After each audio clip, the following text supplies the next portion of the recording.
ஒரு ஊரில் ஒரு ஞானி இருக்கிறார். ரொம்ப பெரிய ஞானி. ரொம்ப வயசாகிட்டுது. கடைசி காலத்தில் அவர்கிட்ட சில பேர் வந்தாங்க. உங்கள் குரு யார் அப்படின்னு கேட்டாங்க. அவர் நிமிர்ந்து பார்த்தார். எனக்கு ஆயிரக்கணக்கான குருமார்கள் உண்டு.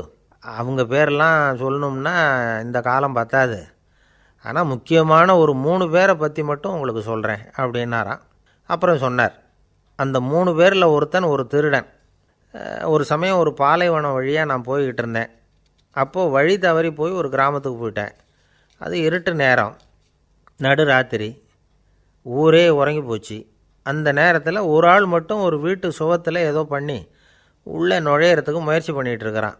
அவங்கிட்ட போய் நான் இன்றைக்கி இங்கே எங்கே தங்க முடியும் அப்படின்னு கேட்டேன். அதுக்கு அவன், இந்த ராத்திரி வேளையில் அது ரொம்ப சிரமம், ஒரு திருடனோட உங்களால் தங்க முடியும்னா நீங்கள் என்னோட தங்கலாம் அப்படின்னா.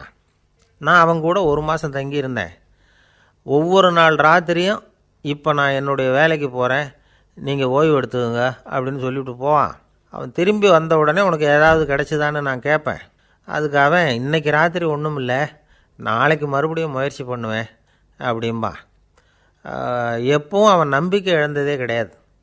எப்பவும் சந்தோஷமாகவே இருப்பான். நானும் ரொம்ப காலமாக தியானம் பண்ணிக்கிட்டே இருந்தேன். ஒன்றுமே நடக்கலை. ஆனால் நான் என்ன பண்ணேன் தெரியுமா? மனசு வருத்தப்படும், நம்பிக்கை இழந்துருவேன். அப்போல்லாம் அந்த திருடனுடைய விடாமுயற்சி தான் ஞாபகத்துக்கு வரும். அதனால் அந்த திருடன் எனக்கு ஒரு குரு. என்னுடைய 2வது குரு யாருன்னா அது ஒரு நாய். இது எப்படின்னா, ஒரு சமயம் எனக்கு ரொம்ப தாகமாக இருந்தது. ஒரு நதியை நோக்கி போய்கிட்டு இருந்தேன். அப்போது ஒரு நாயும் வந்தது. அதுக்கும் தாகம். ஓடி வந்து ஆற்றை பார்த்துது. அதோட நிழல் வந்து ஆற்றுல தெரிஞ்சுது. அதை பார்த்ததும் பயந்துட்டுது. அதாவது அது தன்னுடைய சொந்த உருவத்தையே கண்டு பயந்தது. அதை பார்த்து குறைக்குது, திரும்பி ஓடிச்சு. ஆனால் அதுக்கு தாகம் அதிகமாக இருந்ததுனால அது மறுபடியும் திரும்பி வந்தது. பார்த்தா மறுபடியும் தண்ணியில் நாயோட உருவம் தெரியுது. இப்படி சில தடவை பண்ணிச்சு. இருந்தாலும் கடைசியில் தண்ணியில் குதிச்சுட்டுது துணிஞ்சி. இப்படி குதித்த உடனே அதோட உருவமும் மறைஞ்சுட்டுது. இதை பார்த்தேன். நான் என்ன புரிஞ்சுக்கிட்டேன்னா, எவ்வளவு தான் பயம் இருந்தால் கூட ஒருத்தன் தைரியமாக காரியத்தில் இறங்கணும் அப்படிங்கிறத புரிஞ்சுக்கிட்டேன். இந்த போதனை அந்த நாய்கிட்ட இருந்து எனக்கு கிடைச்சிது. இது ஒன்று. அடுத்தது என்னுடைய 3வது குரு யாருன்னா அது ஒரு சின்ன குழந்தை. நான் ஒரு சமயம் ஒரு நகரத்துக்கு போனேன். அங்கே ஒரு குழந்தை எரிகிற மெழுகுவத்தி ஒன்று எடுத்துக்கிட்டு வந்தது. நான் அந்த குழந்தைய பார்த்து வேடிக்கையாக கேட்டேன், ஏன் பாப்பா, இந்த மெழுகுவத்தியை நீயாவே கொளுத்துனியா அப்படின்னு கேட்டேன். ஆமான்னுது அந்த குழந்தை. சரி, இந்த மெழுகுவத்தி முன்னாடி எரியாமல் இருந்தது, இப்போ எரியுது. இந்த மெழுகுவத்திக்கு வெளிச்சம் எங்கேருந்து வந்தது, அதை எனக்கு காட்ட முடியுமா அப்படின்னு கேட்டேன் அந்த குழந்தைகிட்ட. இதுக்கு அந்த குழந்தை சிரிச்சுக்கிட்டு அந்த மெழுகுவத்தியை ஊதி அணைச்சுட்டுது. அதுக்கப்புறம் என்னை பார்த்து கேட்டுது, இப்போ இந்த மெழுகுவத்தியின் வெளிச்சம் போனதை பார்த்தீங்க இல்லையா, அது எங்கே போச்சுன்னு எனக்கு சொல்லுங்க அப்படின்னுது. அந்த குழந்தை இப்படி கேட்டதும் என்கிட்ட இருந்த ஆணவம் அழிஞ்சுட்டுது. நான் படித்ததெல்லாம் அந்த வினாடியில் சுக்கு நூறாக போயிட்டுது. என்னுடைய முட்டாள்தனத்தை நான் உணர்ந்தேன் அப்படின்னு இவ்வளவும் அந்த ஞானி விவரமாக சொன்னாராம். அதனால் நாம் இன்னார்கிட்டே இருந்து தான் இதை கற்றுக்கணுங்கிறது இல்லை, யாருக்கிட்டே இருந்தும் எதையும் கற்றுக்கலாம். நம்மால் ஒருத்தன் ஒரு நாய் வளர்த்துக்கிட்டு இருந்தான். அந்த நாய்க்கு வால் கிடையாது. யாரோ ஏற்கனவே வெட்டி எடுத்துட்டாங்க. இந்த நாய் தான் சார் எனக்கு குரு, அதுக்கிட்டே இருந்து கூட நான் பாடம் கற்றுக்கிட்டு இருக்கிறேன் அப்படின்னா. அப்படி என்ன கற்றுக்கிட்டேன் அந்த வால் இல்லாத நாய்கிட்டே இருந்து அப்படின்னு கேட்டோம். நாம் யாருக்கிட்டேயும் வாலாட்டக்கூடாது அப்படிங்கிற பாடத்தை அதுக்கிட்டே இருந்து தான் நான் கற்றுக்கிட்டேன் அப்படின்னா. ஒருத்தர் சிகரெட்டும் கையுமா வந்தார். சார், இந்த புகைப்பிடிக்கிற பழக்கத்தை நிறுத்தி போடணும்னு தான் பார்க்குறேன், முடியலேன்னார். புகைப்பிடிக்கிறத நிறுத்துறது ரொம்ப சுலபம் சார் அப்படின்னார் இன்னொருத்தர். எப்படி சொல்கிறீங்கன்னு கேட்டார் அவர். நான் கூட ஏற்கனவே 10 தடவை அந்த பழக்கத்தை நிறுத்தி இருக்கிறேன் சார் அப்படின்னார் இவர். இதிலேருந்து என்ன தெரியுது? புகைப்பழக்கத்தை திடீர்னு விட்டு விடுறதுங்கிறது ரொம்ப கஷ்டம்னு தெரியுது. இருந்தாலும் இது சம்பந்தமான ஆராய்ச்சி, அனுபவம், இது ரெண்டையும் அடிப்படையாக வச்சு சில வழிமுறைகளை சொல்கிறாங்க. அதாவது புகைப்பிடிக்கிறத நிறுத்துறதுக்கு 10 வழிகள் உண்டு அப்படின்னு சொல்கிறாங்க. அது என்னங்கிறது தெரிஞ்சுக்கிட்டால் உபயோகப்படுதான்னு பார்க்கலாமே. முதல் கருத்து என்னென்னா, கொஞ்ச நாளைக்கு புகைப்பிடிக்கிற நண்பர்களை விட்டு விலகி இருக்கணும். இதனால் புகைப்பிடிக்கிற ஆசை குறையும். அந்த பழக்கத்தை மறுபடியும் ஆரம்பிக்கக்கூடாதுங்கிற எண்ணம் உறுதிப்படும். ரெண்டாவது கருத்து, புகைப்பிடிக்கிறதை எதிர்த்து தீவிரமாக பிரச்சாரம் செய்ய ஆரம்பிச்சிடணும். அது அடுத்தவங்களுக்கும் உபயோகப்படும், உங்களுக்கும் உபயோகப்படும். உங்கள் உள்ளுணர்வை அது தூண்டும், உங்களை உறுதி கொள்ள வைக்கும்.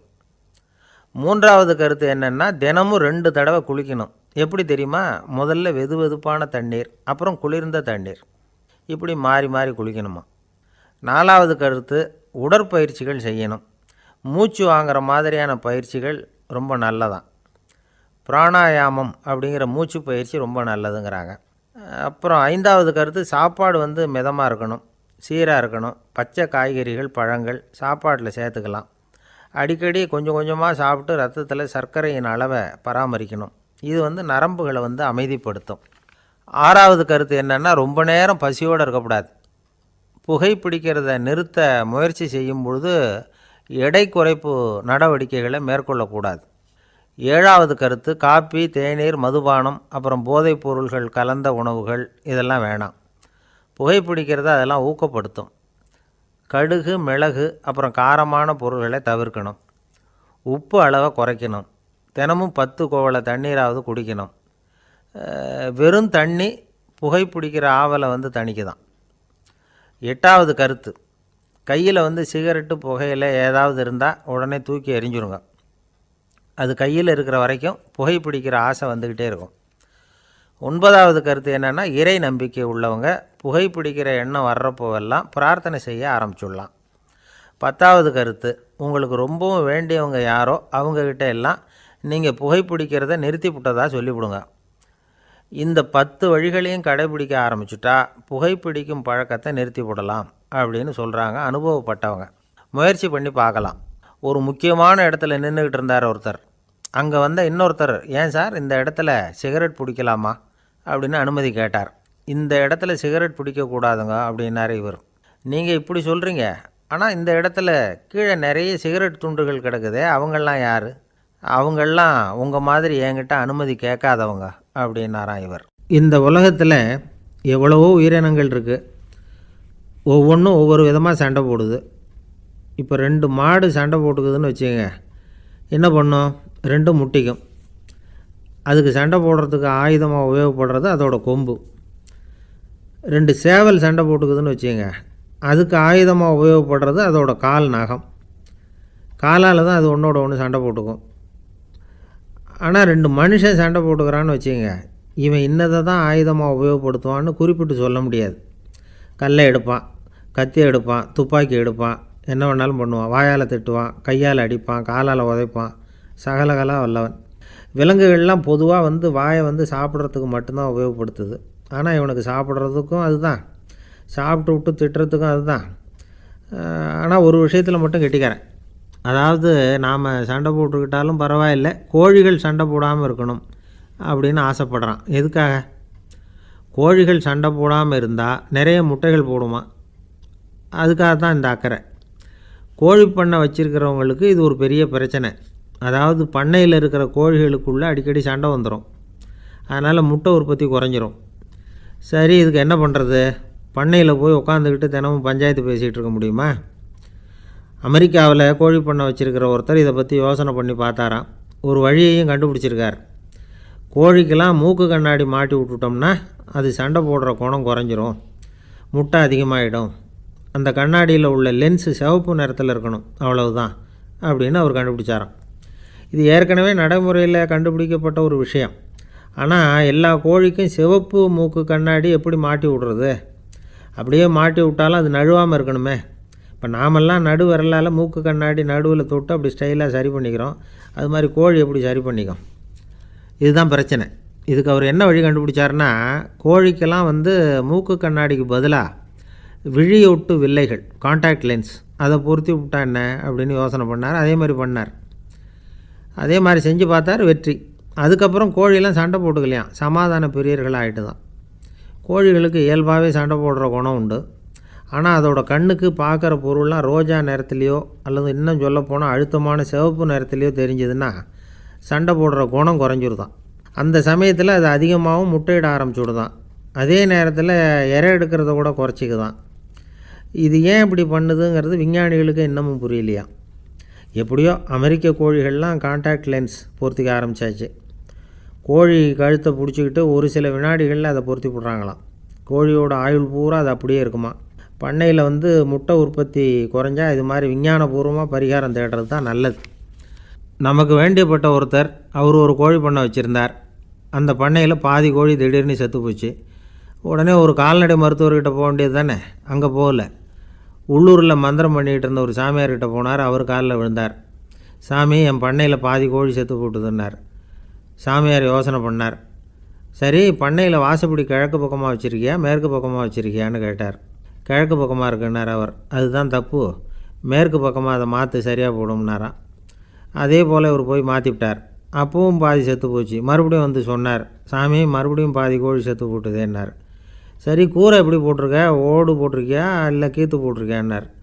ஓடு போட்டிருக்கேன்னாராம் அவர். அதுதான் தப்பு, அதை கீத்து போட்டுரு, சரியாக போடும்னாராம். சரின்னு போய் அதையும் மாற்றி பார்த்தார். மறுபடியும் போயிட்டுது, கோழி செத்து போச்சு. வந்தார். மறுபடியும் பாதி செத்து போச்சு சாமின்னு வந்தார். இவரும் யோசனையை மாற்றி மாற்றி சொல்லிகிட்டே இருக்கிறார். இப்படி அவரும் மாற்றி மாற்றி பார்த்தார். 6வது தடவையாக அவரை தேடிட்டு வந்தார். அந்த சமயத்தில் இவர் ரொம்ப தீவிரமாக யோசனை பண்ணி பார்த்துட்டு, அது சரிப்பா, நீயே என்கிட்ட சளைக்காமல் வந்துக்கிட்டு இருக்கிற, நானும் யோசனை சொல்லிகிட்டு இருக்கேன். இப்போவும் உங்ககிட்ட சொல்கிறதுக்கு என்கிட்ட யோசனை நிறையா இருக்குது. ஆனால் சோதிக்கிறதுக்கு உங்ககிட்ட கோழி இல்லையே, என்ன பண்ணுறது அப்படின்னாராம் இவர். ஒரு தெருவில் சில சிறுவர்கள் விளையாடிக்கிட்டு இருந்தாங்க. ஏதோ ஒரு உயரமான கல்லை நடுத்தெருவில் வச்சு அதை சுற்றி சுற்றி ஓடி வந்துக்கிட்டு இருக்கிறாங்க.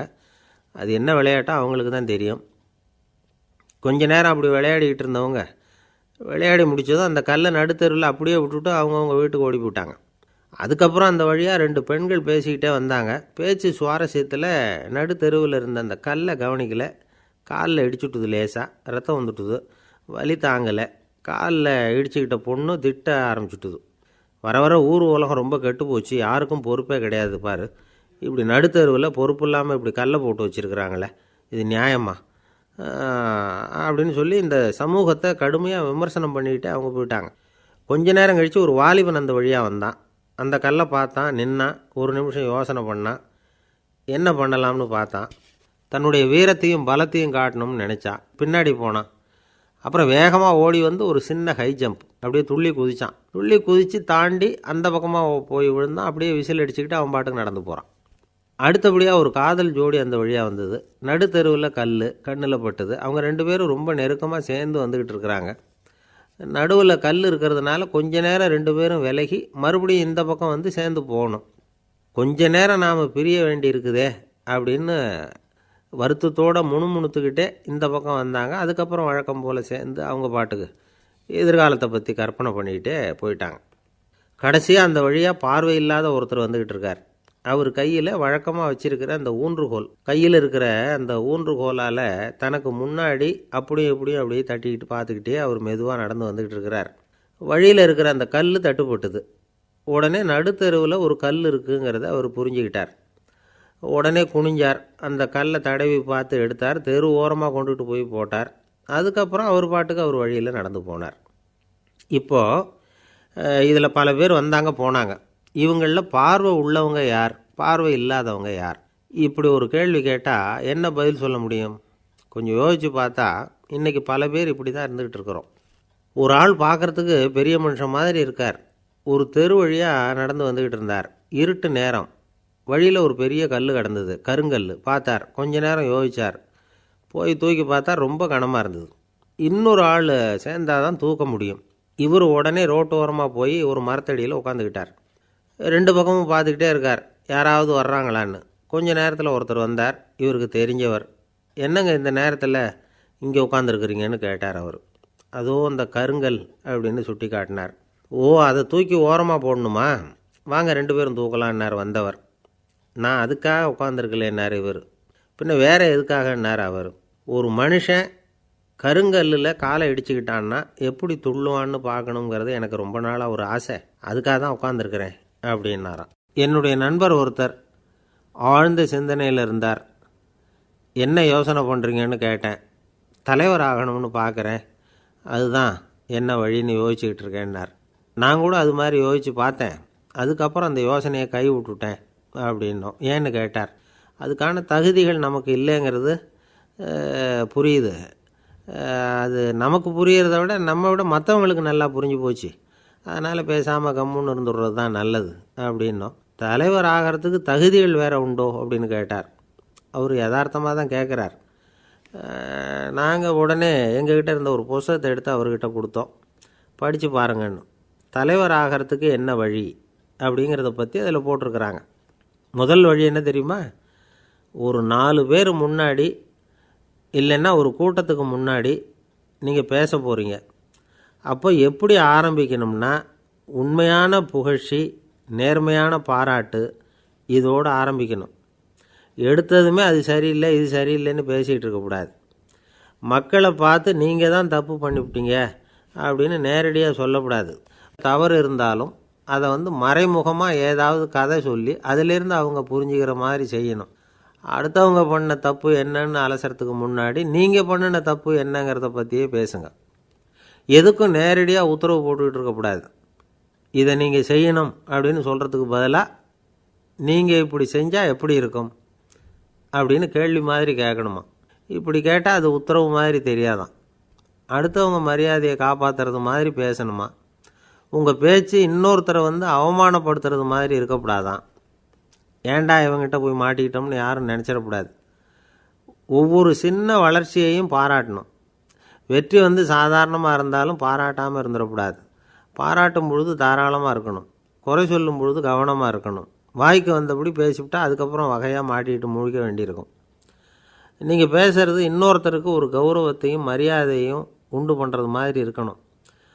நீங்கள் பேசுகிறது அடுத்தவங்களுக்கு இருக்கிற கொஞ்ச நெஞ்ச மரியாதையும் எடுத்து விடுறது மாதிரி இருக்கக்கூடாது. உங்கள் பேச்சை கேட்டால் கேட்குறவங்களுக்கு ஒரு ஊக்கம் வரணும், உற்சாகம் வரணும். தவறு எதுவாக இருந்தாலும் அதை சுலபமாக திருத்திக்கலாம், சரி பண்ணிக்கலாங்கிறது மாதிரி இருக்கணும் உங்கள் பேச்சு. அடுத்தவங்களை சந்தோஷப்படுத்துங்க. உங்கள் யோசனையை கேட்டு நடந்துக்கிறதுனால அந்த சந்தோஷம் அவங்களுக்கு கிடைக்கணும். இந்த தகுதியெல்லாம் உங்ககிட்ட இருந்தால் நீங்கள் ஒரு சிறந்த தலைவராகலாம் அப்படின்னு அந்த புஸ்தகத்தில் போட்டிருக்குது. இந்த காலத்தில் தலைவர் ஆகிறதுக்கு வேறு சில தகுதிகள்லாம் கூட தேவைப்படுது. ஒரு புள்ள தன்னுடைய அப்பா கிட்ட, அப்பா உன்ன மாதிரியே நானும் அரசியலில் சேரணும், தலைவர் ஆகணும்னு ஆசைப்படுறேன், இன்னையிலேருந்து எனக்கு அரசியல் பாடம் கற்றுக் கொடு அப்படின்னு கேட்டிருக்கான். அவரும் சரின்னு சொல்லிவிட்டு ஒரு பெரிய ஏணியை எடுத்துகிட்டு வந்தாராம். ஒரு செவுத்தில் சாத்தினார். இந்த ஏணியில் ஏறி உயர போய் அங்கே பரன் மேலே இருக்கிற ஒரு புத்தகத்தை எடுத்துகிட்டு வாடான் இருக்கார் மகனை பார்த்து. அப்பா ஏணி ரொம்ப உயரமாக இருக்குது, நீ ஜாக்கிரதையாக இதை பிடிச்சிக்கோ, நான் ஏறி போகிறேன் அப்படின்னு நான் பையன். பயப்படாத நான் பார்த்துக்கிறேன்னார் அப்பா. பையன் ஏணியில் ஏறினா உச்சிக்கு போனதும் அப்பா கையை எடுத்துட்டார். ஏணி அப்படியே சரிஞ்சுட்டுது. பையன் பொத்துன்னு கீழே விழுந்துட்டான். இடுப்பை பிடிச்சிக்கிட்டே எழுந்திரிச்சான்.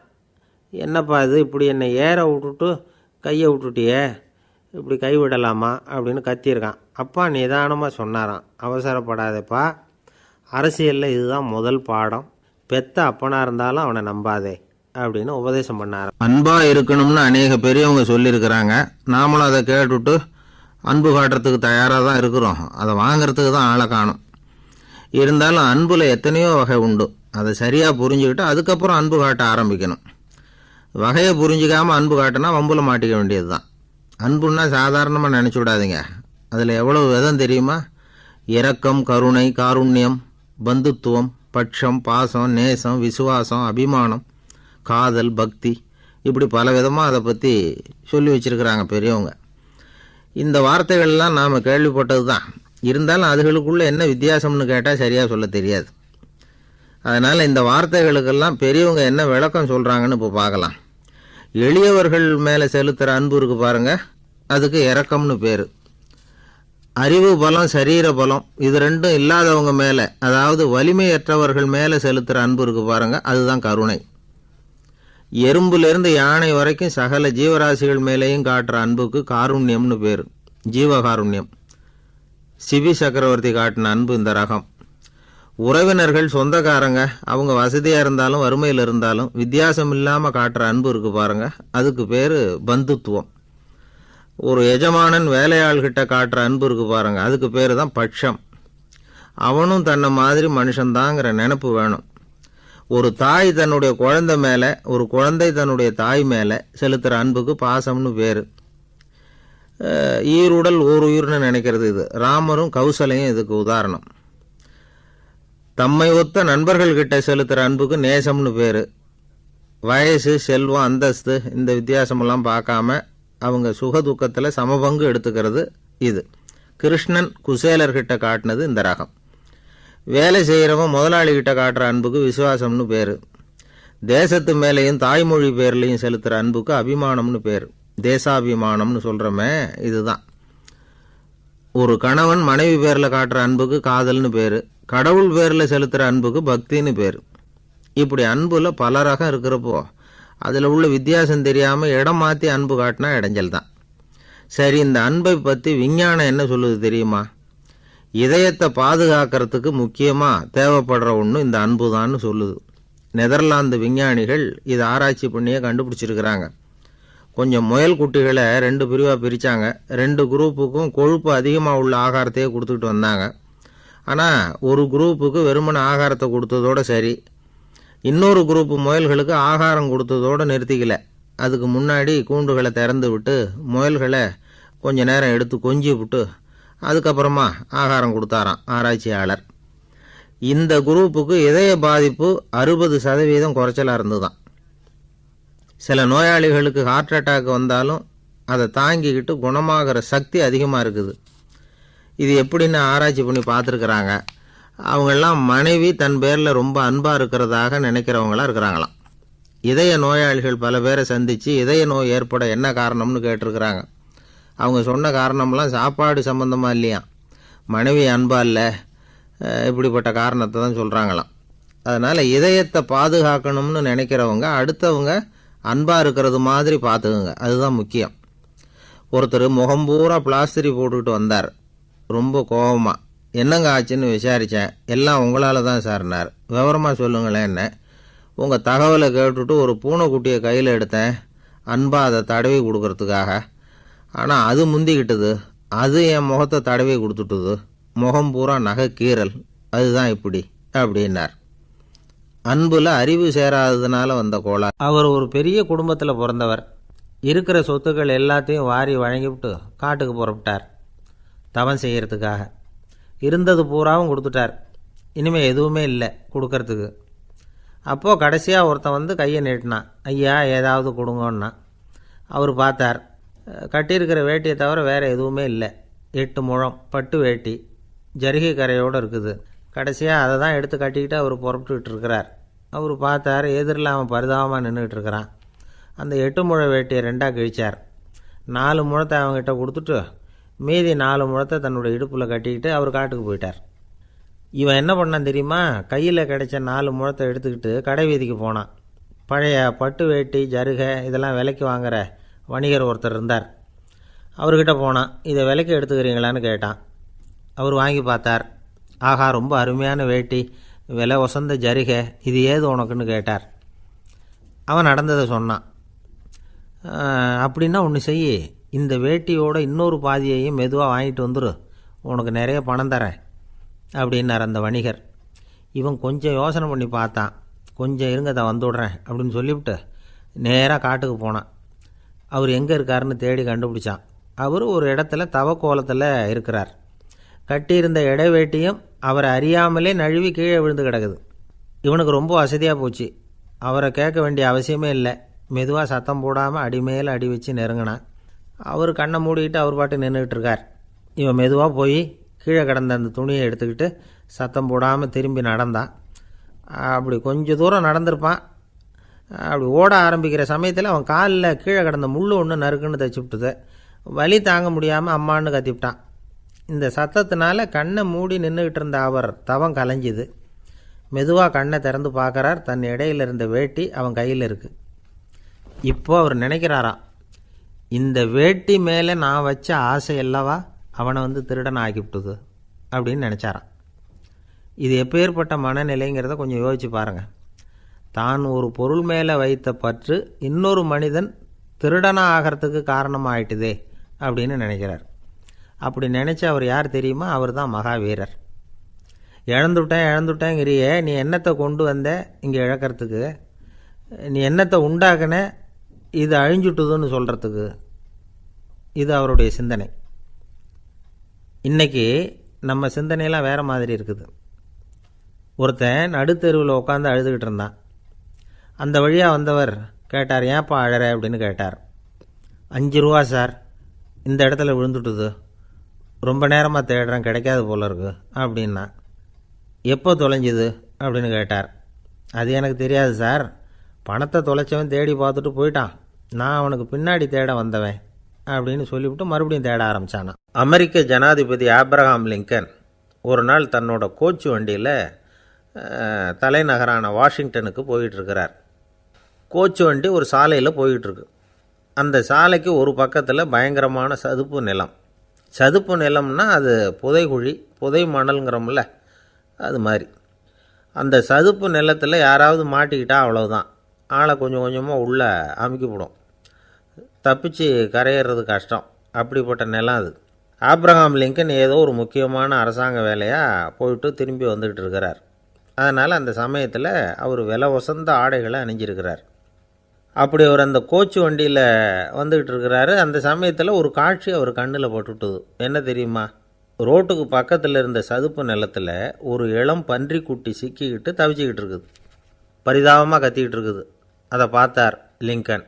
அவருக்கு இன்னும் மாதிரி ஆயிட்டுது. உடனே வண்டியை நிறுத்த சொன்னார். கீழே இறங்கினார். தன்னோட விலை உசந்த ஆடைகளை பற்றி லட்சியம் பண்ணவே இல்லை. தனக்கே ஆபத்து வரலாம்ங்கிறத பற்றியும் கவலைப்படலை.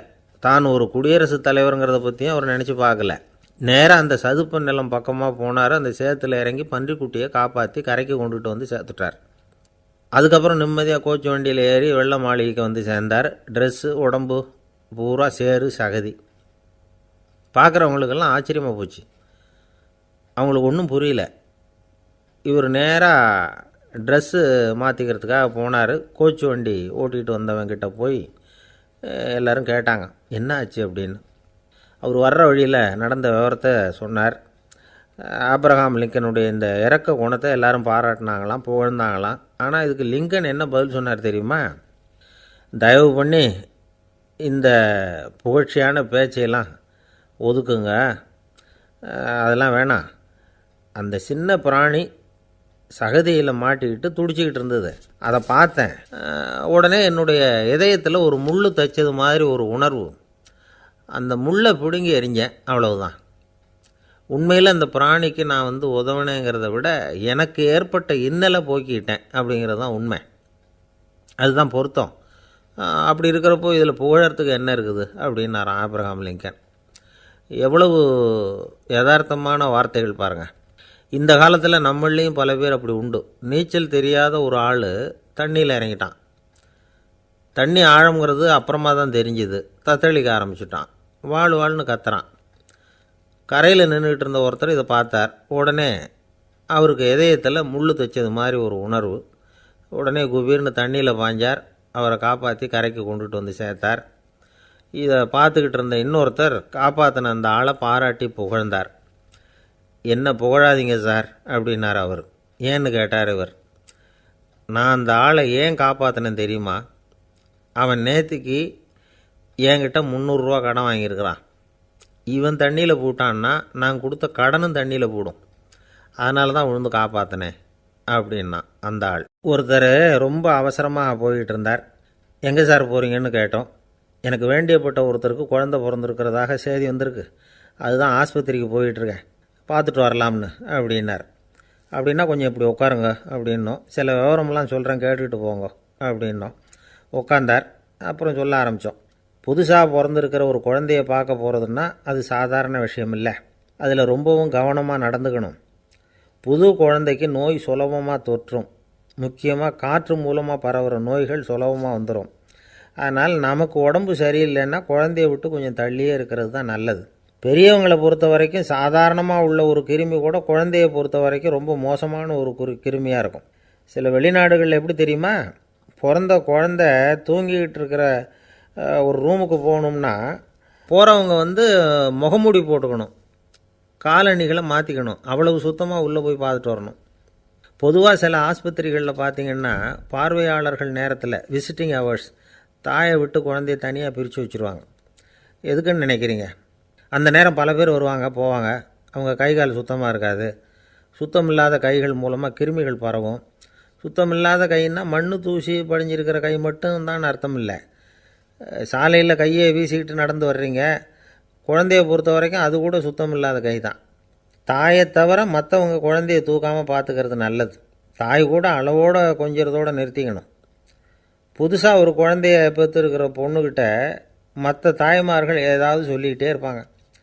குழந்தைய அப்படி வளர்க்கணும் இப்படி வளர்க்கணும் அப்படின்னு ஏதாவது அட்வைஸ் பண்ணிக்கிட்டே இருப்பாங்க. இப்படி ஓவராக அறிவுரை பண்ணுறது அந்த பொண்ணை குழப்பி விட்டுரும். அதனால் அப்படிலாம் பண்ணக்கூடாது. அந்த பெண்ணே ஏதாவது கேட்டால் கூட டாக்டர் சொல்ல வேண்டிய விவரங்களையெல்லாம் நாமே சொல்லிகிட்டு இருக்கக்கூடாது. புதுசாக பிறந்திருக்கிற குழந்தைய மட்டும்தான் இப்படி பார்க்கணும்னு இல்லை. ஒரு நோயாளி குழந்தைய பார்க்க போகிறதுனா கூட ரொம்ப எச்சரிக்கையாக தான் நடந்துக்கணும். ஒரு தின்பண்டமோ விளையாட்டு சாமானோ அந்த குழந்தைக்கு நாம் வாங்கிட்டு போகிறதா வச்சுக்குவோம். அதை நேராக கொண்டுகிட்டு போய் அந்த குழந்தைகிட்டே கொடுக்கக்கூடாது. அதோட அப்பா அம்மாக்கிட்ட ரகசியமாக கொடுக்கலாம். அவங்க முடிவு பண்ணட்டும் குழந்தைகிட்ட அதை கொடுக்கலாமா வேண்டாமாங்கிறத. அவங்களுக்கு தான் தெரியும் அதோட மனசும் உடம்பும். உங்கள் அக்கறையை காட்டுறதா நினச்சிக்கிட்டு குழந்தை வாயில் எதையும் கொண்டுட்டு போய் போடாதீங்க. போகிறப்போ உங்கள் வீட்டு குழந்தையும் அழைச்சிட்டு போகாதீங்க. இது நோயை வாங்கிட்டு வந்துடும், அல்லது புதுசாக ஒரு நோயை அதுக்கிட்ட கொடுத்துட்டு வந்துடும். என்ன தான் உங்களுக்கு பழக்கமான குழந்தையாக இருந்தால் கூட அதுக்கு விருப்பம் இல்லைன்னா பேசக்கூடாது. அங்கே போய் அவங்க பள்ளிக்கூடத்தை ஞாபகப்படுத்திகிட்டு இருக்கக்கூடாது. நோயில் இருக்கிறப்ப ஸ்கூலை பற்றி பேச அது விரும்பாது. ஆஸ்பத்திரியை விட்டு வெளியில் புறப்படுறப்போ குழந்தைகிட்ட சொல்லணும்னு அவசியம் இல்லை. அதோட அப்பா அம்மா கிட்ட சொல்லிவிட்டு புறப்பட்டா போதும். குழந்தை கோபிச்சிக்காது. சமூக சம்பிரதாயத்தை பற்றி அது கவலைப்படுறதில்ல. இப்படி எல்லா விவரமும் நம்ம எதிரில் உட்காந்துருந்தவங்ககிட்ட சொல்லி முடித்தோம். ரொம்ப நன்றி சார் அப்படின்னு சொல்லிவிட்டு அவர் புறப்பட்டார். குழந்தைங்க கொஞ்சம் வளர்கிற வரைக்கும் தான் நாம் எச்சரிக்கையாக இருக்கணும்னு இல்லை, வளர்ந்த பிறகு இன்னும் எச்சரிக்கையாக இருக்கணும். ஒரு பையன் பள்ளிக்கூடத்துலேருந்து திரும்பி வீட்டுக்கு வந்தான். முகம் பூரா நகத்தால் கீறி இருந்தது. அப்பா பார்த்து பயந்துட்டார். யாருடா உன்னை இப்படி பண்ணது அப்படின்னார். என் கூட படிக்கிற இன்னொரு பையன்னா. நாளைக்கு உன் கூட பள்ளிக்கூடத்துக்கு வர்றேன், நீ எனக்கு அவனை அடையாளம் காட்ட முடியுமான்னார். அது ரொம்ப சுலபம் நான் பையன். எப்படின்னார் அப்பா. அவன் காதில் ஒன்று கையோடு எடுத்துகிட்டு வந்திருக்கிறேன், இதோ என் பையில் தான் வச்சுருக்கேன் அப்படிங்கிறான் அந்த பையன். ஒருத்தர் இருக்கார், நல்ல உத்தியோகத்தில் தான் இருக்கிறார். ஆனால் எப்போ பார்த்தாலும் முகத்தை வெறுப்பாக வச்சுருப்பார். அப்படியே வருவார் போவார். ஏன் சார் இப்படி இருக்கிறீங்க அப்படின்னு விசாரித்தோம். ஏன்டா இந்த வேலைக்கு வந்தோம்னு இருக்குது சார் அப்படின்னார். உங்கள் வேலை உங்களுக்கு பிடிக்கலையா அப்படின்னு கேட்டோம். இல்லைன்னார். இப்படிப்பட்டவங்க வெற்றிகரமான வாழ்க்கை வாழ முடியாது. இது நிபுணர்கள் கருத்து. வேலையை நேசிக்க தெரிந்தவர்கள் வெற்றி பெறுவார்கள் அப்படிங்கிறாங்க அவங்க. எந்த துறையாக இருந்தாலும் சரி, அந்த துறையில் வெற்றிகரமாக இருக்கிறவங்கள விசாரித்து பாருங்கள். எனக்கு என்னுடைய வேலை ரொம்ப பிடிக்கும் அப்படின்னு சொல்கிறவங்களாக தான் இருப்பாங்க. அப்படி இருந்தால் தான் அது வெற்றிகரமாக இருக்க முடியுது அவங்களால. ஒருத்தனுக்கு பிடித்தமான பொழுதுபோக்கே அவனுடைய தொழிலாக இருந்துட்டுதுன்னா அவனை மாதிரி கொடுத்து வச்சவன் வேறு யாரும் இல்லை அப்படிங்கிறார் பெர்னாட் ஷா. ஒரு தடவை மன்னர் ஹுமாயூன் உயிரை தண்ணீர் மொண்டு ஊற்றுகிற தொழிலாளி ஒருத்தர் காப்பாற்றினாராம் அந்த ஹுமாயூன் உயிரை. உடனே மன்னர் கேட்டிருக்கார், உனக்கு என்ன வேணும்னாலும் கேளு தரேன், உயர் பதவி வேணுமா அப்படின்னு கேட்டாராம். மன்னா, மக்களின் தாகம் தீர்க்கக்கூடிய இந்த பணியை விட உயர்ந்தது உண்டா அப்படின்னாராம் அந்த தொழிலாளி. அவரால் அவருடைய வேலையை நேசிக்க முடிஞ்சுது, அதனால் மகிழ்ச்சியாக இருக்க முடிஞ்சுது. நாமெல்லாம் அப்படி இல்லை.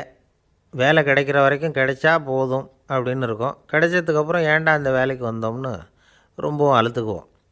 சரி, நாம் இருக்கிற இடத்துல நாம் வெற்றிகரமாக இருக்க வழி உண்டா அப்படின்னா உண்டுன்னு சொல்கிறாங்க. அதாவது மன இயல் நிபுணர்கள் இருக்கிறாங்க இல்லையா, அவங்க அதுக்கு முக்கியமாக 6 வழிகள் சொல்கிறாங்க. நீங்கள் ஒரு அலுவலகத்தில் வேலை பார்க்குறவரா அப்படின்னா இதை கேளுங்க. அதாவது உங்கள் மேலதிகாரி எதிர்பார்ப்புக்கு தகுந்த மாதிரி உங்கள் வேலை இருக்குதா? அப்படி இல்லைன்னா முதல்ல உங்கள் வேலையின் தரம் உயரணும். உங்களுக்கு மேலே கீழே வேலை பார்க்குற பணியாளர்கள்கிட்ட நல்ல விதமாக பழகிறீங்களா? அந்த உறவு முறையில் ஏதாவது குறை இருந்தால் அதை கண்டுபிடிச்சி சரி பண்ணுங்கள். நம்பிக்கைக்கு உரியவர் அப்படின்னு நீங்கள் பேர் எடுக்கணும். நீங்கள் எடுக்கிற முடிவு நல்ல முடிவாக தான் இருக்கும் அப்படின்னு அடுத்தவங்க சொல்லணும். உங்கள் தோற்றத்துக்கு முக்கியத்துவம் கொடுங்க. இது மனம் உடல் ரெண்டும் சம்மந்தப்பட்டது. அதனால் மனசையும் ஆரோக்கியமாக வச்சுருக்கணும், உடம்பையும் ஆரோக்கியமாக வச்சுருக்கணும். உங்களுடைய நிர்வாகம் செயல்படுற விதத்தை நல்லா புரிஞ்சு வச்சுக்கணும். உங்களுடைய நிர்வாகம் இப்போ ஒரு காரியம் செய்யுதுன்னு வச்சுங்க, ஏன் அப்படி செய்யுது, எதுக்காக அப்படி செய்யுது, அதனுடைய குறிக்கோள் என்ன, அது நீடிக்கிறதுக்கு காரணம் என்ன, இதையெல்லாம் தெரிஞ்சுக்கணும். சிரிப்புக்கு வஞ்சகம் பண்ணக்கூடாது. நல்லா சிரிக்கணும், அப்போ தான் அது திரும்ப கிடைக்கும். கடந்த கால தோல்வியை பற்றி கவலைப்படக்கூடாது. முதலாளி விருப்பம் தெரிஞ்சு நடந்துக்கிறது நல்லது தான். அதுக்காக காக்கா பிடிக்கணுங்கிற அவசியம் இல்லை.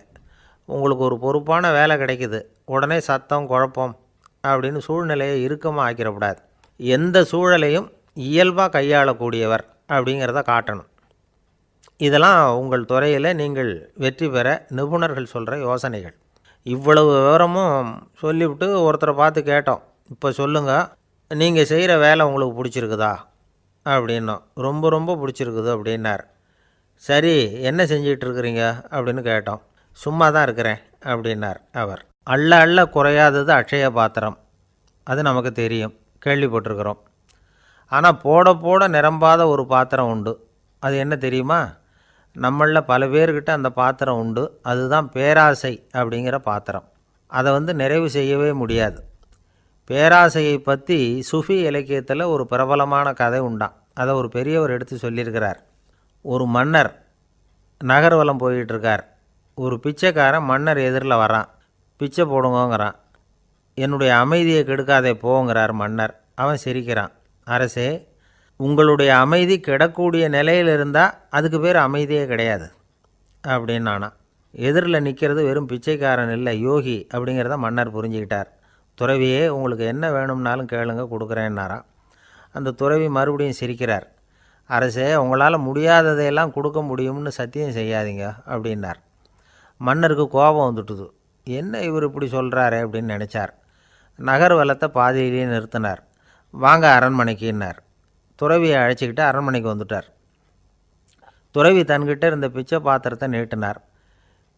இது நிறைய எனக்கு பொற்காசுகள் வேணும் அப்படின்னாராம். அவ்வளவு தானா, இது ஒரு பெரிய காரியமா அப்படின்னு கையை தட்டினாராம் மன்னர். ஒரு பெரிய தாம்பாளம் நிறைய பொற்காசுகள் சேர்ந்தது. அதை அள்ளி போட்டார். போட போட அந்த பிச்சை பாத்திரம் நிரம்பவே இல்லை. பொற்காசுகள் போட போட அவ்வளவையும் உள்ளே வாங்கிக்கிட்டே இருக்குது. அரசாங்க கஜானாவே காலி ஆகிட்டுது. மூட்டை மூட்டையாக பொற்காசுகளை கொட்டி பார்த்துட்டாங்க. அது முழுங்கிக்கிட்டே இருக்குது. கடைசி வரைக்கும் அந்த பிச்சை பாத்திரம் நிரம்பவே இல்லை. அரசர்கிட்ட இருந்த கர்வம் போயிட்டுது. அப்படியே பொத்துன்னு துறவி காலில் விழுந்தார். அப்போ அந்த துறவி சொன்னாராம், மன்னா, இந்த பிச்சை பாத்திரத்தை உங்களால் மட்டும் இல்லை, வேறு யாராலையும் நிரப்ப முடியாது.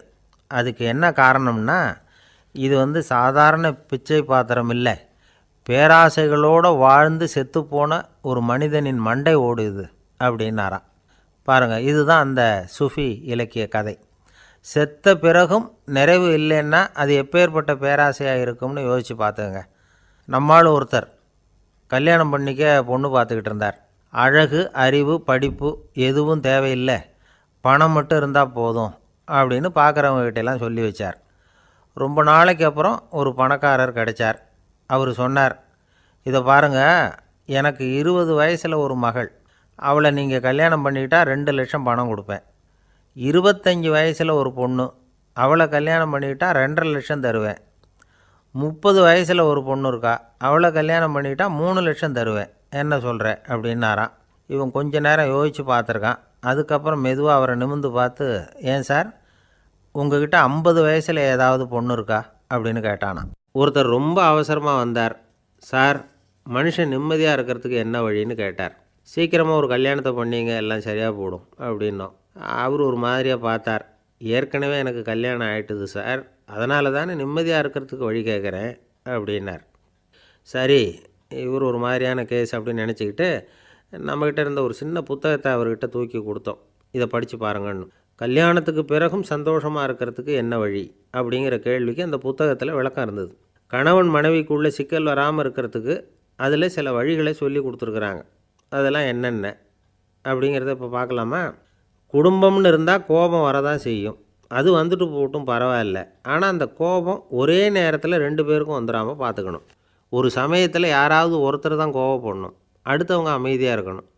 அதுக்கப்புறம் இவர் அமைதியான உடனே அவங்க ஆரம்பிச்சிக்கலாம். கோபமாக ஏதாவது சொன்னால் உடனே கோபமாக பதில் சொல்லக்கூடாது. கொஞ்சம் பொறுத்து கோபம் தீர்ந்த உடனே அந்த பதிலை சொல்லலாம். அப்போ பதில் கோபமாக இருந்தால் கூட அது அவ்வளோ பெருசாக தெரியாது. அற்ப விஷயத்துக்கெல்லாம் காய்ச்சி மூச்சுன்னு கத்திக்கிட்டு இருக்கக்கூடாது. உங்கள் 2 பேருக்குள்ளே ஒரு தர்க்கம் ஆரம்பமாயிட்டுதுன்னு வச்சுக்கோங்க. கடுமையாக 2 பேரும் விவாதம் பண்ணுறீங்க. உங்களில் ஒருத்தர் இதில் ஜெயிக்கணும்னா அது நீங்களாக இருக்க வேணாம், அடுத்தவங்க ஜெயிக்கிறதுக்கு நீங்கள் துணையாக இருங்களேன். அப்படின்னா நீங்கள் கொஞ்சம் விட்டு கொடுக்கணும், அவ்வளவுதான். ஏதாவது குத்தம் சொல்லணுமா, செஞ்ச தப்பை சுட்டி காட்டணுமா, விமர்சனம் பண்ணணுமா, பண்ணுங்க, வேணான்னு சொல்லலை. ஆனால் சொன்னதை அப்படி சொல்கிறத கொஞ்சம் அன்பாக இதமாக சொல்லுங்கள். எப்போது நடந்த தவறுகளையெல்லாம் இப்போ போய் மறுபடியும் ஞாபகப்படுத்திகிட்டு இருக்க வேண்டாம். நான் அப்போவே சொன்னேன் இந்த புடவை வேணாம்னு, நீங்கள் தான் கேட்கல, இப்போ பாருங்கள் கிழிஞ்சு போச்சு இப்படின்னு கத்துனாங்க ஒரு அம்மா. எப்போ சொன்னீங்கன்னு கேட்டால் ஒரு 10 வருஷத்துக்கு முன்னாடி தீபாவளி சமயத்தில் அப்படிங்கிறாங்க. அது என்ன இன்னும் அப்படியே புதுசாகவே இருக்கும்? உங்களுக்கு அவர் தான் பெருசு, அவருக்கு நீங்கள் தான் பெருசு. அதை விட இந்த உலகத்தில் வேறு எதுவும் முக்கியம் இல்லைன்னு நினைக்கணும். நீ தான் என்னுடைய உலகம்னு எத்தனை தடவை சொல்லியிருப்பீங்க? அதெல்லாம் வெறும் வசனமாக போயிடக்கூடாது. ஏதாவது ஒரு பிரச்சனையை பற்றி கடுமையாக விவாதம் பண்ணிக்கிட்டு இருக்கீங்க, அதை அப்படியே பாதியில் விட்டுட்டு படுக்கைக்கு போயிடக்கூடாது. சொச்சத்தை நாளைக்கு பேசிக்கலாம்னு. அப்படி போனால் தூக்கம் வராது. பிரச்சனையை ஒரு முடிவு பண்ணிக்கிட்டு அதுக்கப்புறமா தூங்க போகணும். ஒரு நாளில் ஒரு தடவையாவது உங்கள் ஜோடியை பாராட்டி நல்ல விதமாக கனிவாக ஒரு வார்த்தை சொல்லணும் அப்படின்னு தீர்மானம் பண்ணிங்க. ஏதாவது தப்பு பண்ணிவிட்டிங்கன்னா பரவாயில்ல, அதை ஒத்துக்கிறதுக்கும் மன்னிப்பு கேட்குறதுக்கும் தயாராக இருக்கணும். அது ஒன்றும் கேவலம் கிடையாது. வீட்டுக்குள்ளே தானே கேட்க போகிறீங்க, வெளியில் யாருக்கு தெரிய போகுதோ? எப்படியோ உங்களுக்குள்ளே ஒரு சமரசம் ஆனால் சரி தான். ஒரு தகராறுன்னு எடுத்துக்கிட்டால் குறைஞ்சபட்சம் அதுக்கு 2 பேர் தேவை. தனியாகவே உட்காந்துக்கிட்டு நான் இப்போ தகராறு பண்ணிகிட்ருக்கிறேன் அப்படின்னு யாரும் சொல்ல முடியாது. 2 பேர் தகராறு பண்ணுறாங்கன்னா பொதுவாக அந்த 2 பேரில் யார் அதிகமாக பேசுகிறாங்களோ அவங்க பேரில் தான் தப்பு இருக்கும். அதை மனசில் வச்சுக்கணும். இதெல்லாம் தான் அந்த புத்தகத்தில் போட்டிருக்கிற வழிமுறைகள்.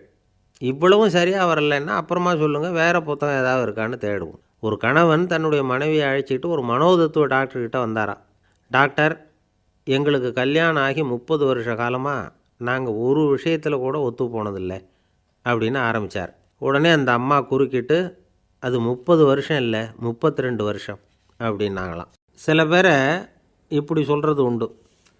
அடுத்தவங்களை அனுசரித்து நடந்துக்க தெரியல, அவன் என்ன சார் மனுஷன் அப்படிம்பாங்க. சக மனிதர்களோடு எப்படி பழகிறது அப்படின்னு தெரியாததுனாலேயே பல பேர் இன்றைக்கி சங்கடப்பட்டுக்கிட்டு இருக்கிறாங்க. வசதி வாய்ப்பெல்லாம் சரியாக இருக்கும், ஆனால் வாழ்க்கை சரியாக இருக்காது. இன்னொருத்தர்கிட்ட எப்படி பேசுறது பழகிறதுங்கிறது தெரியாததுனால தான் இந்த அவஸ்தை. சரி, இந்த அவஸ்தை இல்லாமல் வாழறது எப்படி? இதுக்கு அனுபவசாலிகள் சில வழிமுறைகளை சொல்கிறாங்க. அதெல்லாம் என்னென்னங்கிறத இப்போ தெரிஞ்சுக்குவோம். முதல்ல நம்ம நாக்கு நம்ம கண்ட்ரோலில் இருக்கணும். வார்த்தைகளை கொட்டிவிட்டு அதுக்கப்புறம் அள்ள முடியாமல் கடந்து கஷ்டப்படக்கூடாது. எப்படி பேசுகிறோங்கிறதும் முக்கியம், பேசுகிறப்ப எப்படி முகத்தை வச்சுருக்கிறோங்கிறதும் முக்கியம். அன்பாக பேசினாலும் நல்லாயிருக்கும். அப்படி பேசுகிறப்ப ஆதரவாக அவர் தோள் மேலே ஒரு கையை போட்டுக்கிட்டு பேசினா இன்னமும் நல்லாயிருக்கும். 2வது விஷயம், இன்னொருத்தர்கிட்ட பேசுகிறப்போ வாக்குறுதிகளை அள்ளி வீசக்கூடாது. கொடுக்குற வாக்குறுதி குறைச்சலாக இருக்கணும். அப்படி கொடுத்த வாக்குறுதியை கண்டிப்பாக நிறைவேற்றணும். நாம் ஒருத்தரை பாராட்டுறோம் அல்லது அவரை பற்றி அபிப்பிராயம் சொல்கிறோம்னா அது ஆக்கப்பூர்வமாக இருக்கணும். நம்ம பாராட்டு அல்லது விமர்சனம் அடுத்தவருடைய முன்னேற்றத்துக்கு உதவுறது மாதிரி இருக்கணும். நாம் சொல்கிறத கேட்டுட்டு அவன் தலையில் கையை வச்சுட்டு உட்காந்துடக்கூடாது. எப்பவும் உற்சாகமாக இருக்கணும், முகம் மலர்ச்சியாக இருக்கணும். மனுஷன் இருந்தால் வருத்தம், கவலை, ஏமாற்றம் எல்லாம் இருக்க தான் செய்யும். அதெல்லாம் மனசில் இருக்கட்டும். அந்த வருத்தமும் கவலையும் ஏமாற்றமும் சேர்ந்துக்கிட்டு நம்ம முகத்தில் இருக்கிற மலர்ச்சியை மூடி மறைக்கிறதுக்கு நாம் இடம் கொடுத்துடக்கூடாது. எந்த விஷயத்தை பற்றி யாருக்கிட்ட பேசினாலும் வெளிப்படையாக பேசணும், திறந்த மனசோடு பேசணும். மூடி மறைச்சி மூழ்கிக்கிட்டு இருக்கக்கூடாது. இன்னொருத்தர்கிட்ட பேசுகிறப்போ விவாதம் பண்ணுங்க, அது தப்பு இல்லை. ஆனால் வாதாடிக்கிட்டு இருக்கக்கூடாது. அதாவது என்ன சொல்கிறாங்கன்னா, டிஸ்கஸ் பண்ணலாம், ஆர்கியூ பண்ணக்கூடாதான். நம்மக்கிட்ட இருக்கிற நல்ல குணங்களை நாம் எடுத்து சொல்லிகிட்டு இருக்கக்கூடாது. அந்த நல்ல குணங்களே நம்மளை பற்றி எடுத்து சொல்லணும், அது மாதிரி நடந்துக்கணும். அதே மாதிரி அடுத்தவங்க கிட்ட உள்ள கெட்ட குணங்களை பற்றி அவசியம் இல்லாமல் நாம் பேச வேண்டியதில்லை. உங்களை பற்றி யாராவது தப்பாக பேசுகிறாங்களா, அப்படி அவங்க பேசுகிறதுல உண்மை இல்லையா அப்படின்னா அதை நீங்கள் பொருட்படுத்த வேண்டியதில்லை, விட்டுடலாம். அது தானாக போயிடும். ஒரு 4-5 பேரோட பேசிக்கிட்டு இருந்தீங்கன்னா எல்லாருக்கும் முக்கியத்துவம் கொடுங்க, யாரையும் அலட்சியப்படுத்தாதீங்க. தமாஷா பேசலாம், ஆனால் அவங்க தமாஷ் அடுத்தவங்களை கேலி பண்ணுறதா இருக்கக்கூடாது. நமக்கு கிடைக்க வேண்டியது கிடைக்கலையே அப்படிங்கிற தவிப்பு நம்மக்கிட்ட இருக்கக்கூடாது, அது தேவையில்லை. உங்கள் செயல்பாடுகள் தெளிவாக இருக்கட்டும், பாராட்டு தானாக அவங்கள தேடிட்டு வரும். இன்னொரு மனுஷனுடைய மனசில் கௌரவமான ஒரு இடத்த பிடிக்கணும்னா நாம் இந்த குணத்தையெல்லாம் நம்மக்கிட்ட வளர்த்துக்கணும். இதெல்லாம் அனுபவசாலிகள் சொல்லியிருக்கிற குறிப்புகள். இந்த குறிப்புகளை சரியாக புரிஞ்சுக்கணும், அது முக்கியம். தப்பாக புரிஞ்சுக்கிட்டா என்ன ஆகும் தெரியுமா? இதை கேளுங்க. ஒருத்தர் வந்தார், சார் அடுத்தவங்க தோள் மேலே கையை போட்டுக்கிட்டு அன்பாக பேசணும்னு சொன்னீங்க. அப்படி தான் பேசினேன். அவர் முதுகை கூட தட்டி கொடுத்தேன். என் வேலை போயிட்டுது சார், வீட்டுக்கு அனுப்பிச்சிட்டாங்க அப்படின்னார். யாருக்கிட்ட அப்படி பேசுனீங்கன்னு கேட்டோம். என் முதலாளிகிட்ட சார் அப்படிங்கிறார் ரொம்ப சோகமாக. இந்த உலகமே ஒரு நாடக மேடை, நாம் எல்லாரும் நடிகர்கள். இது ஞானிகள் சொல்கிறது. இது ஒரு பக்கம் இருக்கட்டும். இந்த உலகத்துக்குள்ளே எத்தனையோ நாடக மேடைகள், எத்தனையோ நடிகர்கள், எத்தனையோ நாடகங்கள். இதெல்லாம் எப்படி ஆரம்பமாச்சு? அதுதான் இன்றைக்கி தகவல். அதாவது ஆதி மனிதன் பேச ஆரம்பிக்கிறதுக்கு முன்னாடி சைகையாலேயே எல்லாத்தையும் சொல்லிகிட்டு இருந்தான். அதனால் அப்போவே நடிப்பு ஆரம்பமாயிட்டுது. முதல்ல ஒரு வேட்டையைத்தான் அவன் நடித்து காட்டியிருப்பான். இவன் எப்படி போனான், எதிரில் மிருகம் எப்படி வந்தது, அதோடு எப்படி சண்டை போட்டான், எப்படி அடித்து கொண்டுகிட்டு வந்தான், இதை அப்படியே மற்றவங்களுக்கு நடித்து காட்டியிருப்பான். ஏன்னா மொழி கிடையாது. இந்த காலத்துலலாம் நாடகங்களில் நடிக்கிறவங்கள நடிகர்கள்ங்கிறோம். ஒரு காலத்தில் இவங்களுக்கு என்ன பேர் தெரியுமா? திஸ்பியர்கள் அப்படின்னு பேரான். இதுக்கு காரணம் உண்டு. அதாவது 2000 வருஷத்துக்கு முன்னாடி கிரீஸ் நாட்டில் திசிபியஸ் அப்படின்னு ஒரு ஆள் இருந்தான். அவன் ஒரு பெரிய நாடக கலைஞன். அவன் சில இளைஞர்களை சேர்த்துக்கிட்டான், பயிற்சி கொடுத்தான், நாடக குழுவை உருவாக்கினான். நடிகர்களையும் நாடகத்துக்கு தேவையான பொருள்களையும் ஏற்றிக்கிட்டு போகிறதுக்கு ஒரு வண்டியையும் தயார் பண்ணான். அந்த வண்டியிலேயே அவன் கிரேக்க நாடு பூராவும் சுற்றினான். ஊர் ஊராக நாடகம் போட்டான். ஒரு ஊருக்கு போனதும் அங்கே நாடகம் நடத்த தியேட்டர் இருக்கா அப்படிங்கன்னெல்லாம் பார்க்குறதில்ல அவன். ஏன்னா அப்போலாம் தியேட்டர்னா என்னென்னு தெரியாது. நாடகம்னா அதை ஒரு மூடிய கொட்டைக்குள்ளே தான் நடத்தணுங்கிறது அப்போ யாருக்குமே தோணலை. இந்த வண்டி போகும், அதுவே ஒரு பகுதி அப்படியே ஒரு மேடை மாதிரி விரிச்சிக்கும். அதில் ஏறி நின்றுக்கிட்டு நாடகத்தை நடித்து காட்டுவாங்களாம். மக்கள்லாம் எதிரில் தரையில் உட்காந்து அதை பார்த்துக்கிட்டு இருக்கிறது. உலகத்தின் முதல் நடமாடும் தியேட்டர் இது தானே. இந்த திசிபிஎஸ் தான் முதலாக உலகத்தில் நாடகங்கிற பொழுதுபோக்கை நடத்தி காட்டினவன் அப்படின்னு சொல்கிறாங்க. அவன் சொந்தமாக நாடகம் எழுதுனான், நடித்தான், நாடகத்தை இயக்கினான். அதனால தான் அவனை first man of the theatre அப்படின்னு சொல்லுவாங்க. அவன் தான் நாடக மேடையின் முன்னோடி. கிரேக்கர் காலத்திலேயே நாடக ஆசிரியர்கள், நடிகர்கள், ரசிகர்கள் இவங்கள்லாம் உருவாயிட்டாங்களாம். நாடகத்தின் சரித்திரத்தில் இந்த 3 பிரிவும் ரொம்ப முக்கியம். அதாவது கிரேக்க தியேட்டர்கள்லாம் திறந்த வெளி மேடைகள் தான். பெரும்பாலும் மலைச்சரிவுகள், அதுவே படிப்படியாக பண்ணியிருப்பாங்க. கீழே அரைவட்ட வடிவில் மேடை, அதுக்கு ஆர்கெஸ்ட்ரான்னு பேர். பிற்காலத்தில் இதில் உட்காந்து இசைக்குழுவினர் வாய்ச்சதுனால இசைக்குழுவுக்கே ஆர்கெஸ்ட்ராங்கிற பேர் வந்துட்டுது. இப்போது கிரேக்க தியேட்டர்களில் ஒன்று, அதோட காலம் கிமு 340. அதை இன்னமும் பாதுகாத்து வச்சுருக்கிறாங்களாம். எபிடாரஸ் அப்படிங்கிற இடத்துல அது இருக்குதான். இன்னமும் அந்த தியேட்டரை பயன்படுத்திக்கிட்டு வர்றாங்களாம். சிறந்த கிரேக்க நாடகங்கள்லாம் அங்கே நடிக்கிறாங்களாம். ஆரம்ப காலத்திலேயே கட்டணம் கிடையாது. அப்புறம் பின்னாடி தான் நுழைவு கட்டணம்லாம் அப்படியே வந்துட்டு தான். நடிகர்கள் பளபளப்பான ஆடைகள் உடுத்தியிருப்பாங்களாம். இந்த குதிகால் உயர்ந்த காலணிகள் போட்டிருப்பாங்களாம். இதெல்லாம் பழைய குறிப்புகள். பலவிதமான உருவங்களில் மாஸ்க் அப்படின்னு சொல்லப்படுற முகமூடி. அதனால் ஒரே நடிகர் பல வேடங்களில் நடிக்கிறது உண்டான். ஆரம்பத்தில் பெண் நடிகர்கள் கிடையாது, எல்லாம் ஆண் நடிகர்கள் தான். ரோமானியர்கள் தான் முதல் நிரந்தர நாடக மேடையை கட்டினவங்க. அதுதான் முதல் தியேட்டர். கிமு 1048 காலகட்டத்தில் பாம்பிங்கிற நகரத்தில் அதை கட்டியிருக்கிறாங்களாம். கிரேக்க ரோமானிய தியேட்டர்களின் அடிப்படையிலேயே இந்த இத்தாலிய வடிவ அமைப்பாளர்கள் இந்த குதிரை லாட வடிவில் ஒரு ஆடிட்டோரியத்தை உருவாக்கினாங்களாம்.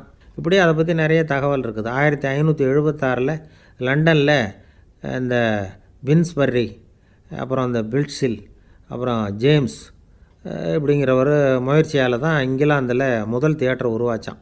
அப்படி ஒருத்தர் இருந்தாராம். உலக நாடக மேடையின் வரலாறு இதுதான்.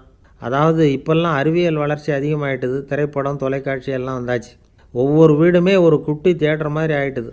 தொலைக்காட்சி முன்னாடி உட்காந்தா எழுந்திருக்கவே மனசு வர்றதில்லை. ஒரு அம்மா ஒரு மனோதத்துவ டாக்டரை தேடிட்டு வந்தாங்களாம் இந்த காலத்தில். டாக்டர், எங்கள் வீட்டுக்காரர் எப்போ பார்த்தாலும் டிவி முன்னாடி உட்காந்துக்கிட்டு அதையே வெறிச்சு பார்த்துக்கிட்டு இருக்கிறார், உத்து பார்த்துக்கிட்டு இருக்கார், எனக்கு சந்தேகமாக இருக்குன்னாங்களாம். இது மனக்கோளாறு இல்லைங்க, ஆர்வக்கோளாறு, அவ்வளவுதான், இதுக்காக பயப்படாதீங்கன்னாரான் டாக்டர்.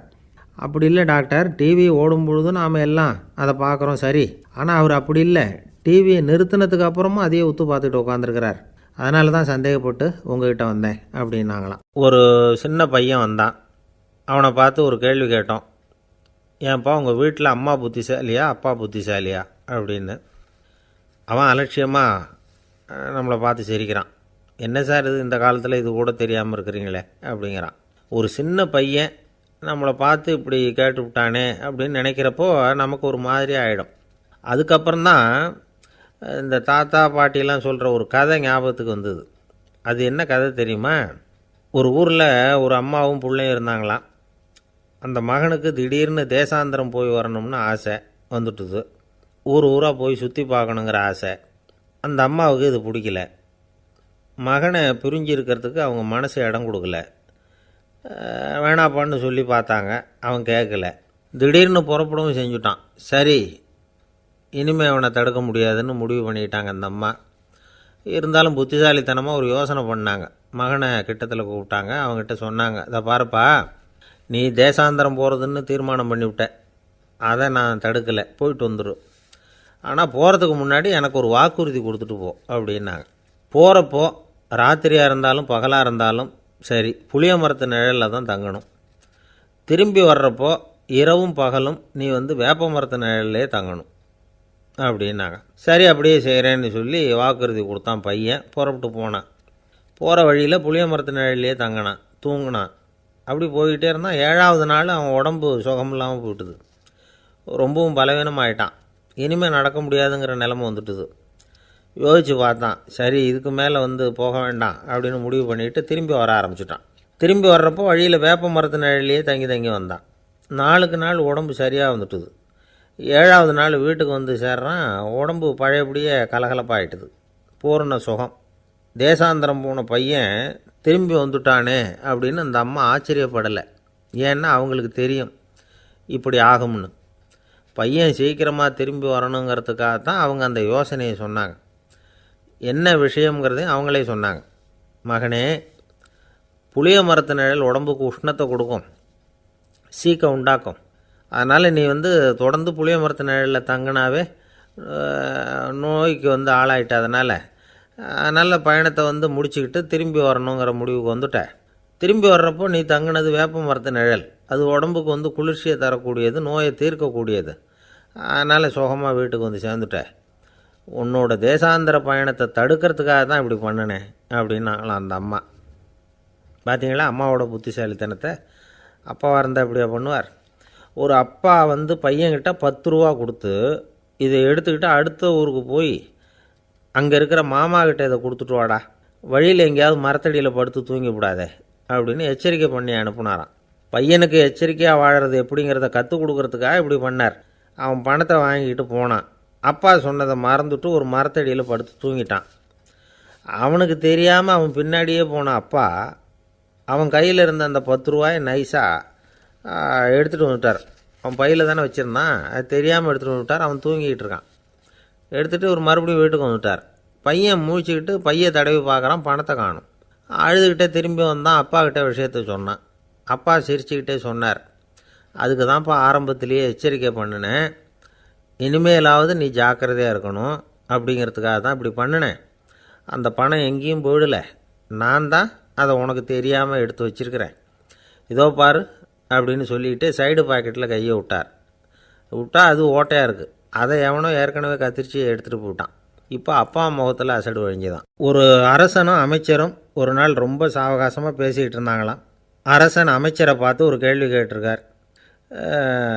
ஏங்க அமைச்சரே, ஆசை இல்லாத ஒரு மனுஷனால் இருக்க முடியுமா அப்படின்னு. ஏன் முடியாது, துறவி அப்படிங்கிறவங்கெல்லாம் அப்படிப்பட்டவங்க தானே அப்படின்னாராம் அமைச்சர். அவங்கெல்லாம் உண்மையிலேயே ஆசையை விட்டவங்க தானா அப்படின்னு கேட்டாராம் ராஜா. அப்படி தான் இருக்கணும் அப்படின்னாராம் அமைச்சர். அப்படின்னா ஆசையே இல்லாத ஒரு உண்மையான துறவியை நான் பார்க்கணுமேன்னார். அது என்ன பிரமாதம், அதுக்கு நான் ஏற்பாடு பண்ணுறேன் அப்படின்னு விட்டார் இவர். சொல்லிவிட்டு உடனே புறப்பட்டு போனார். அங்கே தேடினார். அப்புறம் தான் அவருக்கு புரிஞ்சுது உண்மை துறவியை கண்டுபிடிக்கிறது எவ்வளவு கஷ்டமான காரியம்னு.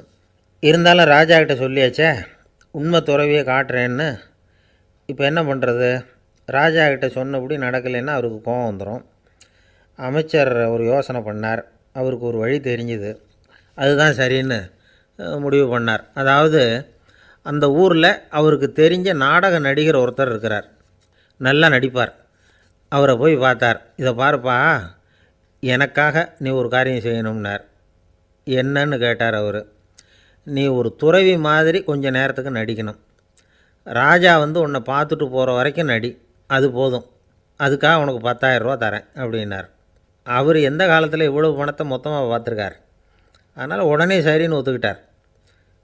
அமைச்சர் வந்து அரண்மனைக்கு திரும்பி வந்தார். என்ன அமைச்சரே, இன்னுமா ஒரு உண்மையான துறவி கிடைக்கலன்னார். உண்மையான துறவி ஒருத்தரை இப்போ தான் கொஞ்ச நேரத்துக்கு முன்னாடி பார்த்து பேசிவிட்டு வர்றேன். அவர் நம்ம ஊருக்கு வெளியில் குளத்தங்கரையில் உள்ள ஒரு ஆலமரத்துக்கு அடியில் உட்காந்துருக்கிறார் அப்படின்னார் இவர். அப்படின்னா உடனே புறப்படுங்க அப்படின்னார் ராஜா. பரிவாரங்களோடு புறப்பட்டார். அங்கே அந்த மரத்தடியில் அந்த ஆள் வேஷம் போட்டுக்கிட்டு துறவி மாதிரி உட்காந்துருக்கிறான். ராஜா நேராக போனார். அந்த துறவி காலில் பொத்துன்னு விழுந்து வணங்கினார். உடனே ராணி அவர் காலில் விழுந்தாங்க. அடுத்தபடியாக அமைச்சர் விழுந்தார். அவருக்கு தெரியும் இது நம்ம ஆள் தான்னு. இருந்தாலும் என்ன பண்ணுறது, நேரம். அப்புறம் பரிவாரங்கள்லாம் துறவி காலில் விழுந்து ஆசீர்வாதம் வாங்கிட்டாங்க. ராஜா அப்புறமா தங்கத்தட்டில் பொன்னையும் பொருளையும் வச்சு அந்த துறவிக்கிட்ட ரொம்ப பணிவாக நீட்டுறார். தாங்கள் தயவு பண்ணி இதை ஏற்றுக்கணும் அப்படின்னு வேண்டிக்கிட்டார். அந்த துறவி பற்றில்லாமல் அதை பார்த்தார். எல்லாத்தையும் திறந்துவிட்ட எனக்கு இதெல்லாம் எதுக்காக அப்படின்னு சொல்லி அதை மறுத்துட்டாராம். ஆஹா, உண்மையான துறவியை பார்த்துட்டோம் அப்படிங்கிற ஆனந்தம் அரசருக்கு. ரொம்ப நிம்மதியாக திருப்தியாக திரும்பி வந்தார் அரண்மனைக்கு. அதுக்கப்புறம் அமைச்சர் யாருக்கும் தெரியாமல் அந்த துறவிகிட்ட ஓடினார். சொன்ன பிரகாரம் பணத்தை நீட்டினார். இந்தப்பா, நான் உங்ககிட்ட சொன்னபடி 10,000 ரூபா பணம் எடுத்துக்கோ அப்படின்னார். அந்த ஆள் ராஜா கிட்ட சொன்னது மாதிரியே எல்லாத்தையும் திறந்துவிட்ட எனக்கு இதெல்லாம் எதுக்காக வேணாம் அப்படின்னு விட்டாரான். நடித்த வரைக்கும் போதும்ப்பா, இனிமேல் இந்த நாடக வசனம்லாம் வேணாம், வேஷத்தை கலைச்சிரு, பணத்தை வாங்கிக்கோன்னார். இல்லைங்க, இது வேஷம் இல்லை, இது வசனமும் இல்லை, இது உண்மை. கொஞ்ச நேரம் துறவி மாதிரி நடித்ததுக்கே இந்த தேசத்து ராஜா, ராணி, அமைச்சர், பரிவாரங்கள் எல்லாம் என் காலில் விழுந்து வணங்குறாங்க. அப்படின்னா உண்மையான துறவியாக இருக்கிறது எவ்வளவு பெருமையான விஷயம். நான் உண்மையான துறவியாக ஆக போகிறேன், அப்படி முடிவும் பண்ணிட்டேன் அப்படின்னார் அந்த நடிகர். வேஷம் கூட எப்படிப்பட்ட விளைவுகளை உண்டு பண்ணுது பார்த்தீங்களா. நம்மால் ஒருத்தன் ரொம்ப வசதியாக தான் இருந்தான். ஒரு நாள் அவன் சொத்து பூரா திருட்டு போட்டுது. அதுக்கப்புறம் இவன் துறவி மாதிரி ஆகிட்டான். ஊர் ஊராக சுற்றினான். ஒரு குருநாதரை தேடி கண்டுபிடிச்சான். அவர்கிட்ட சீடனாக சேர்ந்துக்கிட்டான். அவனை பார்த்து ஒருத்தர் கேட்டார், நீ உண்மையான சீடன் தானான்னு. இல்லைங்க, சீடன் மாதிரி நடிச்சுக்கிட்டு இருக்கிறேன் அப்படின்னா. அது குரு துரோகம் இல்லையா அப்படின்னு கேட்டார் அவர். இல்லைங்க, நான் பண்ணது குரு துரோகம் இல்லை, என் குரு பண்ணது தான் துரோகம். என்னுடைய பணத்தை கொள்ளையடித்தது இவர் தான். அதை எங்கே வச்சுருக்காருன்னு கண்டுபிடிக்கிறதுக்காக தான் இவர்கிட்ட வந்து சீடனாக சேர்ந்துருக்கிறேன் அப்படின்னா. ஒரு ஆள் இருந்தான், நிறைய பணம் சம்பாதிச்சான். ஆனால் செலவு பண்ண மனசு வரல, கருமி. அவன் என்ன பண்ணான், சேர்த்த பணம் பூராவையும் ஒரு மரத்தடியில் புதைச்சி வச்சுருந்தான். வாரத்துக்கு ஒரு தடவை அந்த மரத்தடிக்கு வருவான். புதைச்ச இடத்த ஆவலோடு பார்த்துக்கிட்டு இருப்பான். அதுக்கப்புறம் போயிடுவான். அவ்வளவுதான். ஒரு நாள் ஒரு திருடன் வந்தான். இவன் புதைச்சி வச்சுருந்ததெல்லாம் எடுத்துகிட்டு போட்டான். இது தெரிஞ்சு போச்சு. அந்த கருமி புலம்ப ஆரம்பிச்சிட்டான். இவன் புலம்பலை கேட்டதும் அக்கம் பக்கத்தில் இருந்தவங்கெல்லாம் ஓடி வந்தாங்க. என்ன விஷயம்னு விசாரித்தாங்க. இவன் சொன்னான். ஒரு பெரியவர் கேட்டார், ஏன்ப்பா வாரம் வந்து இந்த இடத்த பார்க்குறதாக சொன்னியே, எப்போவாவது இதில் இருக்கிற பணத்தை எடுத்து செலவு பண்ணியிருக்கியா அப்படின்னு கேட்டார். நான் அப்பப்போ வந்து அதை பார்க்குறது தான் வழக்கம், அதை தொட்டதே இல்லைன்னு அவன். சரி, அப்படின்னா இப்போவும் நீ அதே மாதிரி வாரம் ஒரு தடவை வந்து இந்த இடத்த பார்த்துட்டு போகலாமே அப்படின்னாராம் அந்த பெரியவர். அதுவும் சரிதானே, எவ்வளவு காலமானாலும் அவன் அந்த பணத்தை எடுத்து செலவு பண்ண போகிறதில்ல. அப்படி இருக்கிறப்ப உள்ளே பணம் இருந்தாலும் ஒன்று தான், இல்லாமல் போனாலும் ஒன்று தான். இதிலேருந்து என்ன புரியுதுன்னா, ஒருத்தர்கிட்ட இருக்கிற பணத்தை கொண்டு அவர் பணக்காரரா ஏழையா அப்படின்னு முடிவு செய்கிறது சரியில்லை. அந்த செல்வத்தை அனுபவிக்கிற திறன், பயன்படுத்துகிற திறன், அதை வச்சு தான் அவர் ஏழையா பணக்காரரா அப்படிங்கிறத நிர்ணயம் பண்ணணும். அதுதான் சரி. செலவு பண்ண தெரியாதவன் சேகரம் பண்ணிகிட்டே இருக்கிறதுனால என்ன பிரயோஜனம்? தலைமுடியே இல்லாதவன் தாராளமாக சீப்புகளை வாங்கி சேகரம் பண்ணுறது மாதிரி தானே இது. சில சமயம் செலவு பண்ண நாம் தயாராக இருந்தால் கூட அந்த செல்வம் நமக்கு பயன்படுறதில்ல. அரேபியாவில் ஒரு நகை வியாபாரி விலை உயர்ந்த முத்துக்களை எல்லாம் அவர் வச்சு வியாபாரம் பண்ணிகிட்டு இருந்தார். அவர் ஒரு சமயம் ஒரு பாலைவனம் வழியாக போயிட்டு இருக்கிறார் ஒட்டகத்தில். அப்போது திடீர்னு கடுமையான புயல் வீச ஆரம்பிச்சுட்டுது. திசை தவறி இவர் எங்கேயோ வந்துட்டார். கூட வந்தவங்களையும் காணலை, எங்கே போனாங்களோ தெரியல. இவர் ரொம்ப பயந்து போய் அங்கே எங்கேயுமா அலைஞ்சு தெரிகிறார். வழியே தெரியல, பசி கடுமையாயிட்டுது. ஒட்டகத்து முதுகில் ஒரு மூட்டை இருந்தது, அதை பிரித்து பார்த்தார். உள்ளே ஏதாவது இருக்கான்னு தேடி பார்க்குறார். அது வரைக்கும் கண்ணில் தட்டுப்படாத அபூர்வமான ஒரு பை கண்ணில் பட்டுது. ஆஹா, அதில் ஏதாவது சாப்பிட்றதுக்கு இருக்கும் அப்படின்னு நினச்சி ஆவலாக அதை பிரித்து பார்க்குறார். அந்த பையில் விலை உயர்ந்த முத்துக்கள் நிறைய இருந்துதான். அப்போ தான் அவர் நினச்சாராம், விலை உயர்ந்த முத்துக்கள் கூட சாப்பிட்றதுக்கு உணவாக முடியாது அப்படிங்கிறத புரிஞ்சுக்கிட்டாராம். எந்த நேரத்தில் எது நமக்கு தேவையோ அது நமக்கு தாராளமாக கிடைக்கணும். அப்படி அது கிடைக்கிறதுக்கு நம்மக்கிட்ட இருக்கிற செல்வம் பயன்படணும். அது நமக்கும் பயன்படலாம், நம்ம மூலமாக அடுத்தவங்களுக்கும் பயன்படலாம். அதுதான் செல்வத்தின் பயன். ஒரு மரத்தடியில் ஒருத்தன் உட்காந்து அழுதுகிட்டு இருந்தான். அந்த பக்கமாக வந்த இன்னொருத்தன் ஏப்பா அழுதுகிட்டு இருக்கிறேன்னு கேட்டான். இந்த இடத்துல தான் பூமிக்கு அடியில் பணம் இருக்குது, புதைச்ச இடம் தெரியல, அதான் அழறேன் அப்படின்னா. நல்லா ஞாபகப்படுத்தி பாரு, எந்த இடத்துல புதைச்ச அப்படின்னு கேட்டான் இவன். அது எப்படி எனக்கு தெரியும், புதைச்சி வச்சிருக்கிறவன் நான் இல்லையே, எங்கள் எதிர்த்த வீட்டுக்காரன் அப்படின்னானா இவன். அந்த ஆள் என்னை கண்ணாப்புண்ணான்னு திட்டிவிட்டான் சார், அதை நினச்சா எனக்கு ரொம்ப வருத்தமாக இருக்குது அப்படின்னு சொல்லி கவலைப்பட்டார் ஒருத்தர். இதில் கவலைப்படுறதுக்கு என்ன இருக்குது அப்படின்னார் ஒரு பெரியவர். அவர் ஒரு மகான். என்ன சார் இப்படி சொல்கிறீங்க, ஒருத்தர் நம்ம பார்த்து திட்டுனா வருத்தமாக இருக்காதா அப்படின்னார். அது எப்படி வருத்தமாக இருக்கும், திட்டுறதுங்கிறது என்ன, அது வெறும் சத்தம் தானே அப்படின்னார் அந்த பெரியவர்.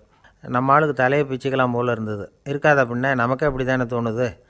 அந்த பெரியவர் சொல்கிறது ரொம்ப பெரிய விஷயம்.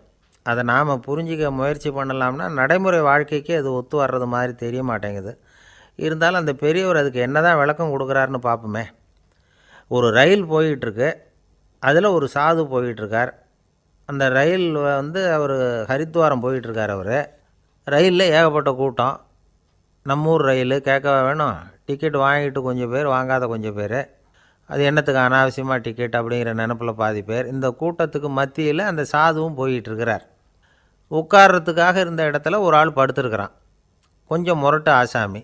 அவன் கால் பக்கத்தில் கொஞ்சோண்டு இடம் பாக்கி இருந்தது. அந்த இடத்துல இந்த சாது உட்காந்துருந்தார். மெதுவாக உட்காந்துக்கிட்டார் போய்.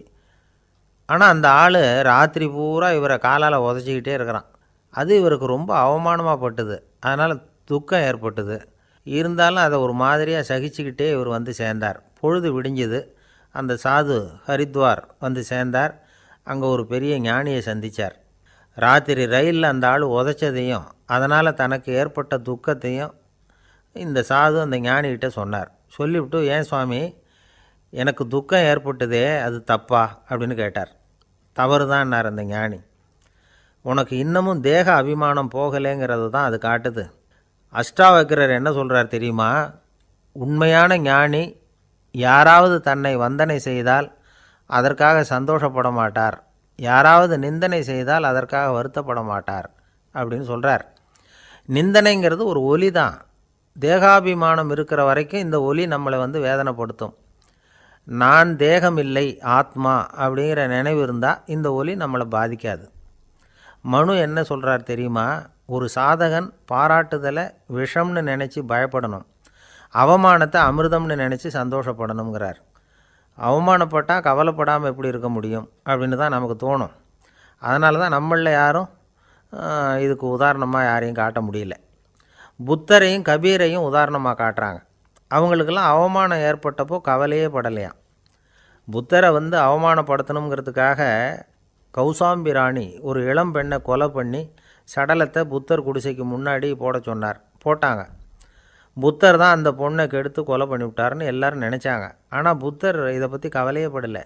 அப்புறமா உண்மை தெரிஞ்சதும் புத்தர் புகழ் இன்னும் அதிகமாயிட்டுது. ஒரு பெரிய சபையில் ஒரு மோசமான பொண்ணு நுழைஞ்சி தனக்கும் கபீருக்கும் சம்பந்தம் உண்டுன்னு சொன்னார். கபீர் கவலைப்படலை. அவங்க மாதிரியெல்லாம் நாமளும் இருக்க கற்றுக்கணும். நிந்தனை, அபகீர்த்தி, அவமானம் எல்லாம் ஆண்டவன் கொடுக்குற பிரசாதம்னு நினைக்கணும் அப்படின்னு சொல்கிறார் அந்த ஞானி. இதை கேட்ட இந்த காலத்து ஆசாமி ஒருத்தர், நான் கூட அப்படி தான் சார், யாராவது அவமானப்படுத்தினா கவலைப்பட மாட்டேன். நேற்று கூட ஒருத்தர் என்ன பலார்னு அரைஞ்சுட்டார், நான் கொஞ்சம் கூட கவலைப்படலை, பேசாமல் வந்துட்டேன்னார். ஏன் அப்படி வந்துட்டீங்க அப்படின்னு. அவர் அரைஞ்சதுலேயும் ஒரு அர்த்தம் இருந்தது, அதனால தான் அப்படி வந்துட்டேன்னார். ஏன் அரைஞ்சாருன்னு கேட்டேன். 10 வருஷத்துக்கு முன்னாடி 15 ரூபா அவர்கிட்ட கடன் வாங்கினேன், அதை கேட்டு கேட்டு பார்த்துட்டு கடைசியாக தான் அரைஞ்சார் அப்படின்னார். ஆண்டவனுடைய பிரசாதம் இவருக்கு அடிக்கடி கிடைக்கும் போல இருக்குது. ஒரு பல்கலைக்கழகம், அங்கே ஒரு இலக்கிய பேராசிரியர், அவர் பாடம் நடத்திக்கிட்டு இருந்தார். ராபர்ட் ப்ரௌனிங் எழுதிய கவிதைகளை பற்றி சொல்லிகிட்டு இருக்கிறார். மாணவர்களும் ரொம்ப அக்கறையாக அதை கேட்டுக்கிட்டு இருக்கிறாங்க. ஒரு குறிப்பிட்ட கவிதையை பற்றி சொல்லும் பொழுது அந்த பேராசிரியருக்கே ஒரு சந்தேகம். அதாவது அந்த கவிதையின் சரியான அர்த்தம் என்னங்கிறதுல சந்தேகம். பேராசிரியர் யோசனை பண்ணார். அந்த கவிதையை முழுசாக புரிஞ்சிக்க முடியல. அதனால் மாணவர்களை பார்த்து சொன்னார், மாணவர்களே, ஒரு நாள் பொறுத்துக்குங்க. இந்த கவிதையை எழுதின கவிஞர் எங்கள் வீட்டுக்கு பக்கத்தில் தான் இருக்கிறார். இன்றைக்கி சாயந்தரம் நான் அவரை நேரிலேயே போய் பார்க்குறேன். பார்த்து இதுக்கு என்னங்க அர்த்தம்னு கேட்டுக்கிட்டு வந்துவிடுறேன். அதுக்கப்புறம் உங்ககிட்ட சொல்கிறேன் அப்படின்னாராம். அன்றைக்கி சாயந்தரமே அந்த பேராசிரியர் கவிஞரை தேடிக்கிட்டு போயிட்டார். கவிஞர் அவங்க வீட்டில் அவர் பாட்டு உட்காந்துருந்தாராம். இவர் போய் அவர் முன்னாடி உட்காந்தார். அப்புறம் கேட்டார், ஐயா, அந்த கவிதையின் முழு பொருள் என்னன்னு தெரிஞ்சுட்டு போகிறதுக்காக வந்திருக்கிறேன் அப்படின்னாராம். எந்த கவிதை அப்படின்னாராம் அவர். இவர் அந்த கவிதையை சொல்லியிருக்கார். கவிஞர் கொஞ்சம் யோசனை பண்ணிவிட்டு அப்புறம் சொன்னாராம், பேராசிரியரே, நீங்கள் கொஞ்சம் தாமதமாக வந்துட்டீங்கன்னாராம். இவருக்கு ஒன்றும் புரியல. நீங்கள் என்ன சொல்கிறீங்க? நான் தாமதமாக வந்துட்டேன்னா? நீங்கள் தான் உயிரோடு இருக்கிறீங்களே, அப்படி இருக்கும்பொழுது நான் தாமதமாக வந்துவிட்டேன்னா அது எப்படி அப்படின்னு இவர் குழம்பியிருக்கிறார். இப்போ கவிஞர் சொன்னாராம், ஐயா, நான் உயிரோடு இருக்கிறேன்னா இல்லையாங்கிறது முக்கியம் இல்லை. நான் அந்த கவிதை வரிகளை எழுதினப்போ 2 பேருக்கு அதோட அர்த்தம் தெரிஞ்சிருந்தது. இப்போ ஒரே ஒருத்தருக்கு தான் அதோட அர்த்தம் தெரியும் அப்படின்னாராம். பேராசிரியர் யோசனை பண்ணியிருக்கார். அப்படின்னா அந்த ஒருத்தர் கவிஞர் ராபர்ட் ப்ரௌனிங்கை தவிர வேறு யாராக இருக்க முடியும்? இவர் தான் அப்படிங்கிறத அவர் மனசில் நினச்சிக்கிட்டார். அதனால் சொன்னார், ஐயா, நான் தாமதமாக வரல, அந்த கவிதையின் பொருள் என்ன அது சொல்லுங்கன்னார். பேராசிரியரே, நான் சொல்கிறது உங்களுக்கு புரியலைன்னு நினைக்கிறேன். நான் இந்த வரிகள் எழுதினப்போ 2 பேருக்கு அதோட அர்த்தம் தெரிஞ்சிருந்தது. அந்த 2 பேர் யாருன்னா, ஒருத்தர் ராபர்ட் ப்ரௌனிங், அதாவது நான், இன்னொருத்தர் கடவுள். இப்போ அது கடவுளுக்கு மட்டும்தான் தெரியும். நானே இதை பற்றி பல தடவை யோசனை பண்ணி பார்த்தேன். இது ரொம்ப அழகானது, ஆனாலும் ரொம்ப வழுக்கலானது. அதை பிடிச்சிட்டோம்னு நினச்சிக்கிட்டு இருக்கும் பொழுதே காற்று மாதிரி அது உங்ககிட்ட இருந்து ஓடி போயிடுது. எனக்கு ரொம்பவும் வருத்தமாக தான் இருக்குது. நிச்சயமாக நான் தான் இந்த வரிகளை எழுதியிருக்கிறேன். அதில் அர்த்தம் இருக்குங்கிறது எனக்கு தெரியும். அதை நான் உணர்கிறேன். ஆனால் நீங்கள் என்னை மன்னிக்கணும். எனக்கே கூட அதை என்னால் விளக்க முடியல. அப்படி இருக்கும் பொழுது உங்களுக்கு எப்படி அதை நான் விளக்க முடியும் அப்படின்னாரா அந்த கவிஞர். அனுபவிக்கப்படக்கூடிய எல்லாமே விளக்கப்படக்கூடிய ஒன்றல்ல, விளக்கப்படும் எல்லாமே அனுபவிக்கப்படக்கூடிய ஒன்றல்ல அப்படிங்கிறது ஞானிகளுடைய கருத்து. அதுக்காக தான் அந்த சம்பவம். வாழ்க்கையில் நீங்கள் தொடர்ந்து ஆய்வு செய்து கொண்டே இருக்கக்கூடிய விளக்கங்களை ஒருபோதும் அடைய முடியாத பரிமாணங்கள் இருக்கிறதுனால தான் அது அலுப்பு தட்டாமல் இருக்குது. உங்களால் நிறைய அனுபவிக்க முடியும். இருந்தாலும் நீங்கள் அனுபவித்து அறிந்த விஷயங்கள் கூட வார்த்தைகளால் விளக்கப்பட முடிவதில்லை அப்படிங்கிறது பெரியோர் சிந்தனை. இதெல்லாம் ஒரு பக்கம் இருக்கட்டும். நமக்கு தெரிஞ்ச பேராசிரியர் ஒருத்தர் 1 மணி நேரம் ரொம்ப விவரமாக வகுப்பு எடுத்தார். கடைசியாக சொன்னார், மாணவர்களே, ரொம்பவும் எளிமையாக விளக்கமாக எல்லா விவரமும் சொல்லியிருக்கிறேன். அதனால் இதில் உங்களுக்கு சந்தேகம் வர்றதுக்கு வாய்ப்பே இல்லை. இருந்தாலும் கேட்க வேண்டிய கடமை கேட்குறேன். இது வரைக்கும் நடத்தினதில் யாருக்காவது ஏதாவது சந்தேகம் உண்டா அப்படின்னு கேட்டாராம். எனக்கு ஒரே ஒரு சந்தேகம்தான் சார் அப்படின்னு எழுந்திரிச்சு நிற்கிறான் ஒருத்தன்.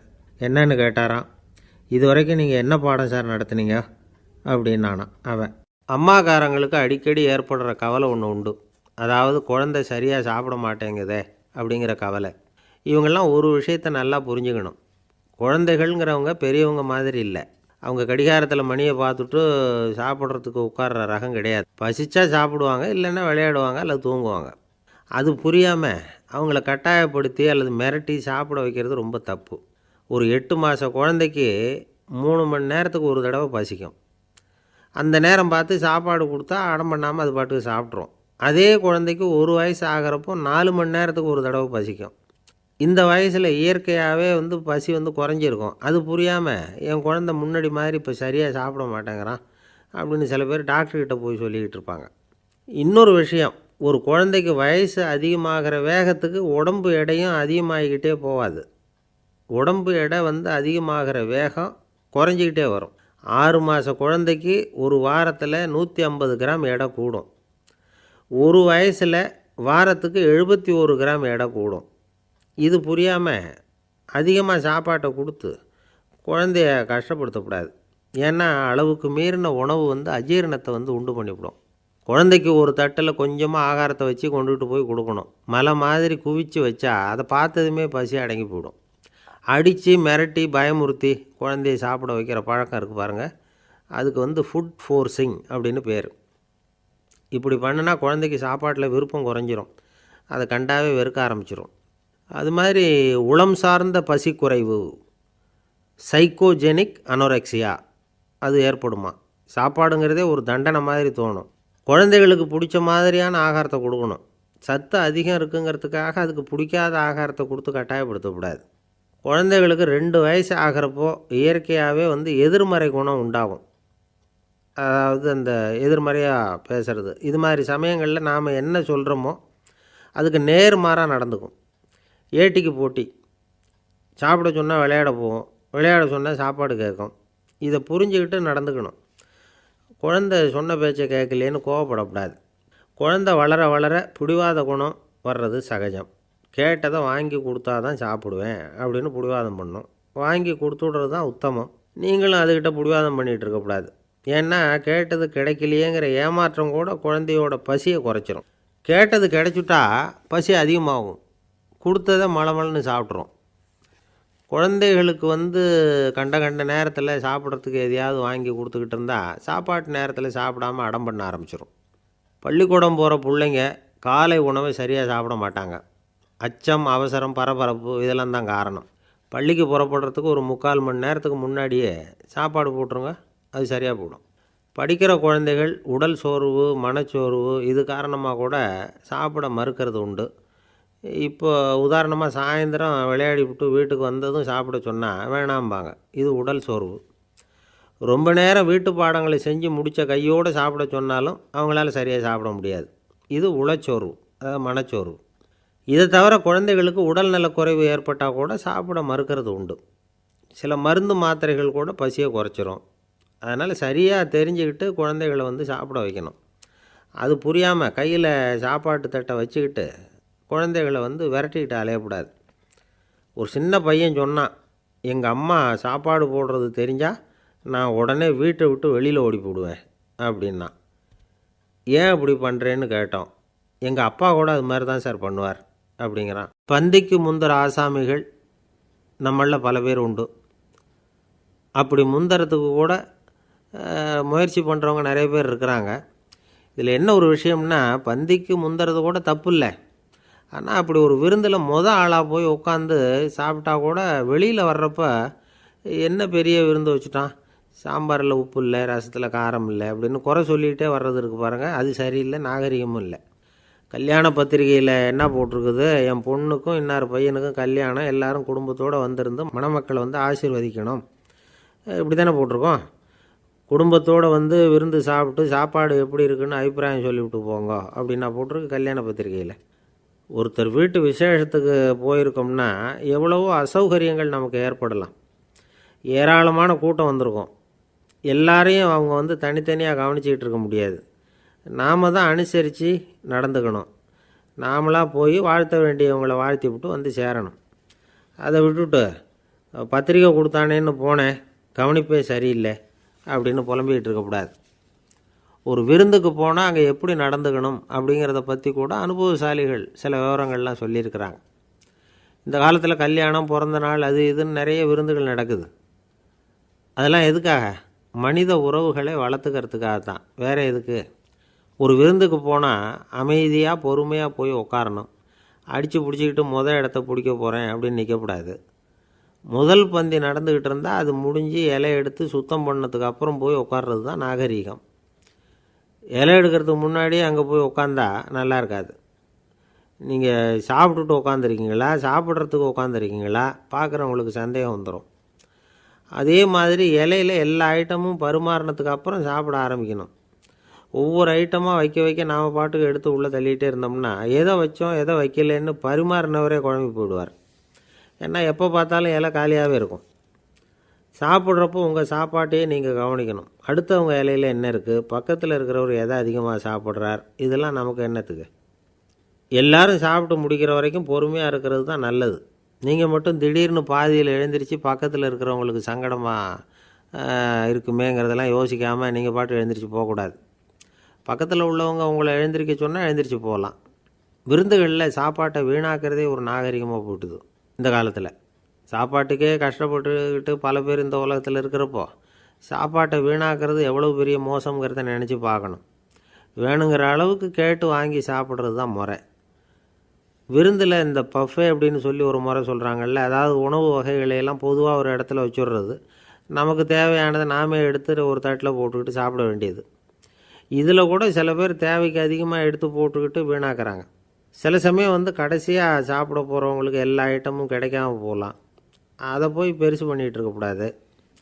என்ன சார், இந்த அளவுக்கு கூடவா நாகரிகம் தெரியாமல் இருக்கிறோம், இதை போய் பெருசாக சொல்ல வந்துட்டீங்களே அப்படின்னு நினைக்கலாம். ஒருத்தர் 2 பேருக்கு இந்த விவரம் தேவைப்படலாம். அவங்க காதலையும் இது விழட்டுமேங்கிறதுக்காக தான் இது. ஒரு பெரிய கல்யாண விருந்து நடந்துக்கிட்டு இருந்தது. விருந்து மண்டபத்து வாசலில் ஒருத்தர் நின்றுக்கிட்டு வர்றவங்களையெல்லாம் ரொம்ப மரியாதையாக வணங்கி உள்ளே அனுப்பி வச்சுக்கிட்டு இருந்தார். எப்படி தெரியுமா? வர்றவங்க கையெல்லாம் பிடிச்சி முத்தம் கொடுத்து அதுக்கப்புறம் உள்ளே அனுப்பி வச்சுக்கிட்டு இருந்தாராம். கூட்டம்லாம் முடிஞ்சதுக்கப்புறம் அவர்கிட்ட போய் கேட்டிருக்கிறாங்க, சார், நானும் எவ்வளவோ விருந்துகளுக்கு போயிருக்கிறேன், இருந்தாலும் இவ்வளவு மரியாதையாக வர்றவங்க கைக்கெல்லாம் முத்தம் கொடுத்து வரவேற்கிறத இங்கே தான் பார்க்குறேன் அப்படின்னு சொன்னாங்க. அதுக்கு அவர் சொன்னார், அட போங்க சார், நான் முத்தம் கொடுக்கல, முந்தின பந்திக்கு சாப்பிட்டவங்களே அடுத்த பந்திக்கும் வர்றாங்களான்னு மோந்து பார்த்து அனுப்பி வச்சுக்கிட்டு இருந்தேன் அப்படின்னார். ஒருத்தர் மனசில் நிம்மதி இல்லாமல் உட்காந்துருந்தார். என்ன சார் விஷயம் அப்படின்னு விசாரித்தேன். அகலக்கால் வச்சுட்டேன், அதுதான் அவதிப்படுறேன்னார். விவரமாக சொல்லுங்கன்னு. வீடு கட்டணும்னு ஆரம்பித்தேன், வேலை பாதியிலேயே நிற்கிது, கையில் பணம் இல்லை அப்படின்னார். இது மாதிரி ஆசாமிகள் பல பேரை நீங்கள் பார்த்துருக்கலாம். இவங்கெல்லாம் சுலபமாக மன அழுத்தத்துக்கு ஆளாயிடுறாங்க. மன உளைச்சல், அதாவது ஸ்ட்ரெஸ் அப்படின்னு சொல்கிறோமே, அதுக்கு அடிப்படையான சில காரணங்கள் உண்டு.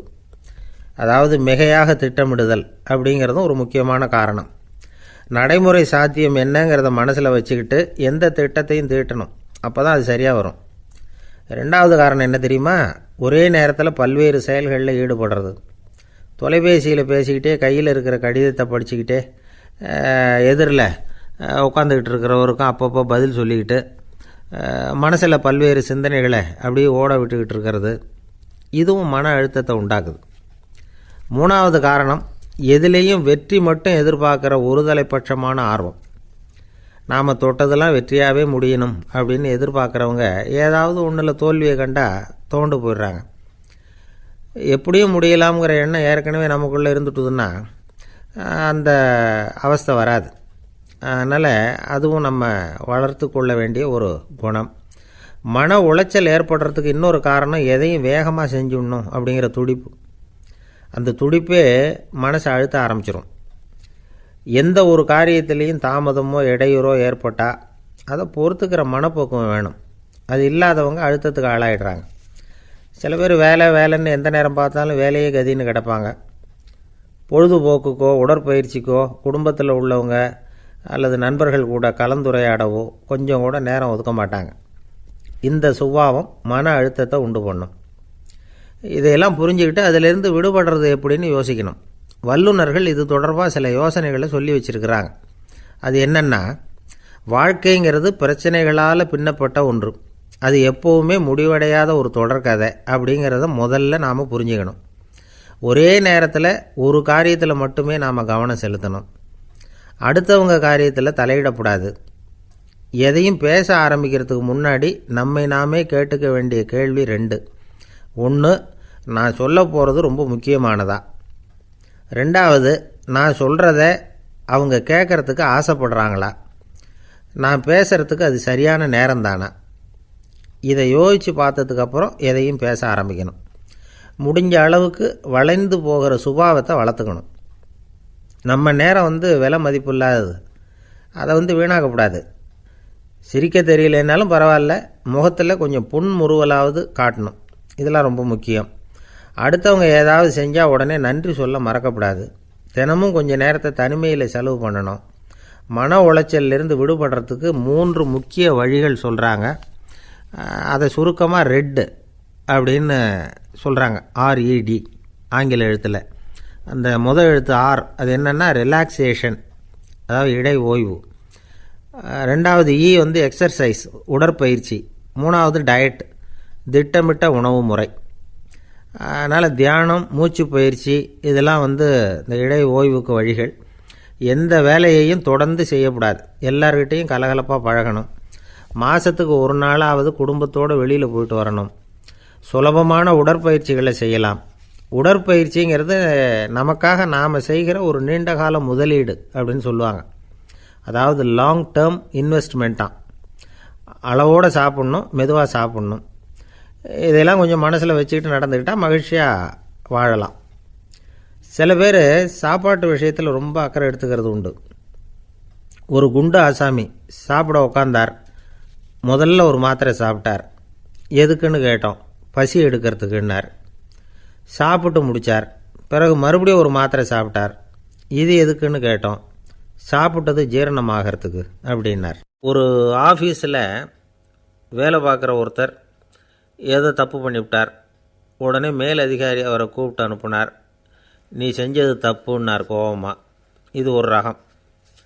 சில அதிகாரிகள் இப்படி நீங்கள் செஞ்சது தப்புன்னு சொல்கிறதில்ல, நீங்கள் செஞ்சது சரி அப்படின்னு சொல்கிறதில்ல. எப்படி சொல்லுவாங்கன்னா, நீங்கள் செஞ்சது சரியில்லைன்னு நான் நினைக்கிறேன் அப்படின்னு சொல்லுவாங்களாம். அதாவது சில பேர் நீங்கள் செஞ்சது தப்புங்கிறாங்க, அதையே மாற்றி சொல்கிறார் இவர், நீங்கள் செஞ்சது சரியில்லைன்னு நினைக்கிறேன். இது ரெண்டும் அர்த்தம் ஒன்று தான், இருந்தாலும் வார்த்தைகள் வித்தியாசம். நிர்வாக திறமை இல்லாத ஒரு அதிகாரி யூ ஆர் ராங் அப்படின்னு சொல்லுவாராம். நிர்வாக திறமை உள்ள அதிகாரியாக இருந்தால் அதையே கொஞ்சம் மாற்றி I think you are not correct அப்படிம்பாராம். இதுதான் வித்தியாசம். இருந்தாலும் வார்த்தைகளை உபயோகப்படுத்துகிற விதத்தை வச்சு தான் வேலை நல்லா நடக்கிறதும் நடக்காததும் இருக்குது. விவரம் தெரிஞ்சவங்க என்ன சொல்கிறாங்க தெரியுமா? Be a leader not a boss அப்படிங்கிறாங்க. ஒரு லீடராக இரு, பாஸாக இருக்காதே அப்படிங்கிறாங்க. சரி, அப்படின்னா லீடருக்கும் பாஸுக்கும் வித்தியாசம் உண்டா அப்படின்னு கேட்டால் இருக்குன்னு சொல்கிறாங்க. லீடருங்கிறவர் வேறு, பாஸுங்கிறவர் வேறு. ஒரு லீடர் எப்படி நடந்துக்குவார், ஒரு பாஸ் எப்படி நடந்துக்குவார், இதை முதல்ல நாம் தெரிஞ்சுக்கணும். அவங்க எப்படி நடந்துக்குவாங்க அப்படிங்கிறதுக்கு சில விவரங்கள் இருக்குது. அதை கேட்டோம்னா நாம் புரிஞ்சுக்கலாம் அதை. அதாவது பாஸுங்கிறவர் விரட்டிக்கிட்டே இருப்பார், லீடருங்கிறவர் ஊக்கப்படுத்திக்கிட்டே இருப்பார். நாளைக்கு சாயந்தரத்துக்குள்ளே அந்த வேலையை செஞ்சு முடிக்கலைன்னா தொலைச்சி விடுவோம் தொலைச்சி அப்படிம்பார் அவர். இவர் எப்படி சொல்லுவார்னா, இது வரைக்கும் நீங்கள் செஞ்சுருக்கிற வேலை ரொம்ப அற்புதம் அப்படிம்பார். பாஸுங்கிறவர் அதிகாரத்தை நம்பி செயல்படுறவர், லீடருங்கிறவர் நல்லெண்ணத்தை நம்பி செயல்படுறவர். நம்மக்கிட்ட அதிகாரம் இருக்குது, பவர் இருக்குது, அதனால் காரியத்தை சாதிச்சுடலாம் அப்படின்னு நினைக்கிறவர் அவர். மற்றவங்கக்கிட்ட ஒரு நல்ல அபிப்பிராயத்தை சம்பாதிச்சுக்கிட்டு அது மூலமாக காரியங்களை சாதிக்கிறவர் இவர். பாஸுங்கிறவர் பயத்தை உண்டு பண்ணுவார், லீடருங்கிறவர் அன்பை பரவ செய்வார். அதை செய்யலைன்னா ஆடிட்டில் தகராறாயிடும், இது செய்யலைன்னா இன்க்ரிமெண்ட்டு கட் ஆகிடும், இப்படி ஏதாவது சொல்லி பயமுறுத்திக்கிட்டே இருப்பார் அவர். இவர் அப்படி இல்லை. உடம்பு இப்படி இருக்குது, வீட்டில் எல்லோரும் சௌக்கியமாக இருக்கிறாங்களா, ஆஃபீஸில் எல்லாம் வசதியாக இருக்குதா, நான் ஏதாவது உதவி செய்யணுமா அப்படின்னு அன்புக்கு முக்கியத்துவம் கொடுப்பார். பாஸுங்கிறவர் எதுக்கெடுத்தாலும் நான் சொல்லிகிட்டு இருப்பார், லீடருங்கிறவர் நாமன்னு சொல்லிகிட்டு இருப்பார். பாஸுங்கிறவர் தப்புக்கு காரணம் யாருன்னு பார்ப்பார், லீடருங்கிறவர் தப்பு என்னன்னு பார்ப்பார். இதுதான் ரெண்டு பேருக்கு வித்தியாசம். The boss shows who is wrong, the leader shows what is wrong அப்படின்னு சொல்லுவாங்க. இந்த காரியம் எப்படி செய்யப்பட்டிருக்கு அப்படின்னு தெரிஞ்சுக்கிறவர் பாஸ். இந்த காரியத்தை எப்படி செய்யணும்னு செஞ்சு காட்டுறவர் லீடர். பாஸுங்கிறவர் பணியாளர்களை திட்டுவார், லீடர் மரியாதைக்குரியவராக நடத்துவார், அதுக்குரியவராக அவர் நடந்துக்குவார். செய்கிற வேலையை ஒரு சுமையாக நினைக்க வைக்கிறவர் பாஸ், செய்கிற வேலையை ஒரு சந்தோஷமாக ஆக்கிறவர் லீடர். ஒரு முதலாளியாக இருக்கிறவர் அல்லது ஒரு நிர்வாகியாக இருக்கிறவர் இது மாதிரியான நுணுக்கங்களையெல்லாம் தெரிஞ்சு வச்சுக்கிறது நல்லது. ஒரு பாஸ் இருக்கார், அவர் ஒரு நாள் ரொம்ப பெருமையாக தன்னோட ஆஃபீஸை பற்றி பேசிக்கிட்டு இருந்தார். எனக்கு கீழே 200 பேர் வேலை செய்கிறாங்க சார், நான் ஒரு கோடு கிழிச்சா அவங்க அதை தாண்டாத அளவுக்கு நான் நடந்துக்கிறேன் சார் அப்படின்னார் அவர். அது எப்படி முடியுது உங்களால் அப்படின்னு கேட்டோம். நான் கோடே கிழிக்கிறதில்ல சார் அப்படின்னார். என்ன சார் உங்கள் பையன் என்ன செஞ்சுக்கிட்டு இருக்கிறான் இப்போது அப்படின்னு கேட்டார் ஒருத்தர். அடிக்கடி கண்ணாடி முன்னாடி நின்று அழகு பார்த்துக்கிட்டு இருக்கிறான் சார் அப்படின்னார் அப்பா. இளம் பருவம் இப்படி தான் இருக்கும், அதையெல்லாம் சாதாரணமாக நினச்சிடாதீங்க அப்படின்னார் அவர். என்ன சார் சொல்கிறீங்க, கண்ணாடி முன்னாடி நின்றுக்கிட்டு நேரத்தை வீணாக்கிக்கிட்டு இருக்கான், அதை ஒரு பெரிய விஷயமாக நான் நினைக்கணுமா அப்படின்னார் இவர். இளம் பருவத்தில் இளைஞர்களுக்கும் சின்ன பொண்ணுங்களுக்கும் அடிக்கடி கண்ணாடியில் பார்க்கணும்னு தோணும். அது வெறுமனே அழகு பார்க்குறது மட்டும் இல்லை, அவங்க தங்களையே தேடி கண்டுபிடிக்கிற ஒரு முயற்சி அது. இது ஒரு மனோதத்துவ விளைவு. இது வரைக்கும் சின்ன பிள்ளையாக இருந்துட்டோம், இனிமேல் நாமளும் மற்றவங்க மாதிரி மனிதர்கள் தான் அப்படிங்கிற உணர்வு அவங்களுக்கு வருது. தங்களோட முகம் எப்படி இருக்குது, அழகு எப்படி இருக்குது, உடம்பு நேரம் எப்படி இருக்குது, முடி எப்படி இருக்குது அப்படிங்கிறதையெல்லாம் கண்டுபிடிக்கிறாங்க. அதுக்கப்புறம் இன்னொரு ஆணோ பொண்ணோ தன்னை கவனிக்கணும் அப்படின்னு நினைக்கிறாங்க. இதெல்லாம் மனோதத்துவ உண்மைகள், இதெல்லாம் இயற்கை. இதை பார்த்துட்டு பெற்றவங்க பிள்ளைங்க கெட்டு போட்டாங்க அப்படின்னு நினைக்கக்கூடாது, அவங்கள திட்டிக்கிட்டே இருக்கக்கூடாது. இன்றைக்கி பல குடும்பங்களில் இதுதான் நடந்துக்கிட்டு இருக்குது. மனுஷ வாழ்க்கையிலேயே இப்படியும் இல்லாத அப்படியும் இல்லாத ஒரு பருவம் இளம் பருவம். 13லேருந்து 19 வயசுக்கு உட்பட்ட ஆண்கள் பெண்கள் இந்த வகையை சேர்ந்தவங்க, டீனேஜ் குரூப். இவங்கள சின்னவங்கன்னு நினச்சிட முடியாது, பெரியவங்கன்னு நினச்சிட முடியாது. இவங்க ரொம்ப சென்சிட்டிவ். சமூகம் நினச்சா இவங்களை நல்லவங்களாகவும் ஆக்கலாம், கெட்டவங்களாகவும் ஆக்கலாம். கொஞ்சம் அக்கறை எடுத்துக்கிட்டால் பெரிய பெரிய மேதைகளையும் விஞ்ஞானிகளையும் உருவாக்கலாம். ஆனால் நடக்கிறது என்ன தெரியுமா, அநேகமாக இவங்களை யாருமே சரியாக புரிஞ்சுக்கிறது இல்லை, இவங்களை சரியாக நடத்துறதும் இல்லை. இது வரைக்கும் நாம் சொல்கிறத கேட்டுக்கிட்டு இருந்தான், இப்போல்லாம் அவன் இஷ்டத்துக்கு நடக்க ஆரம்பிச்சுட்டான் அப்படின்னு வருத்தப்படுற பெற்றோர்கள் அதிகம். இது வருத்தப்படுற விஷயம் இல்லை, சந்தோஷப்பட வேண்டிய விஷயம். உங்கள் புள்ள சொந்தமாக யோசிக்க ஆரம்பிக்கிறதும் நடந்துக்க ஆரம்பிக்கிறதும் ஒரு தப்பான விஷயமா? அவன் கடைசி வரைக்கும் உங்கள் பேச்சையே கேட்டுக்கிட்டு இருக்கணுங்கிறது என்ன நியாயம்?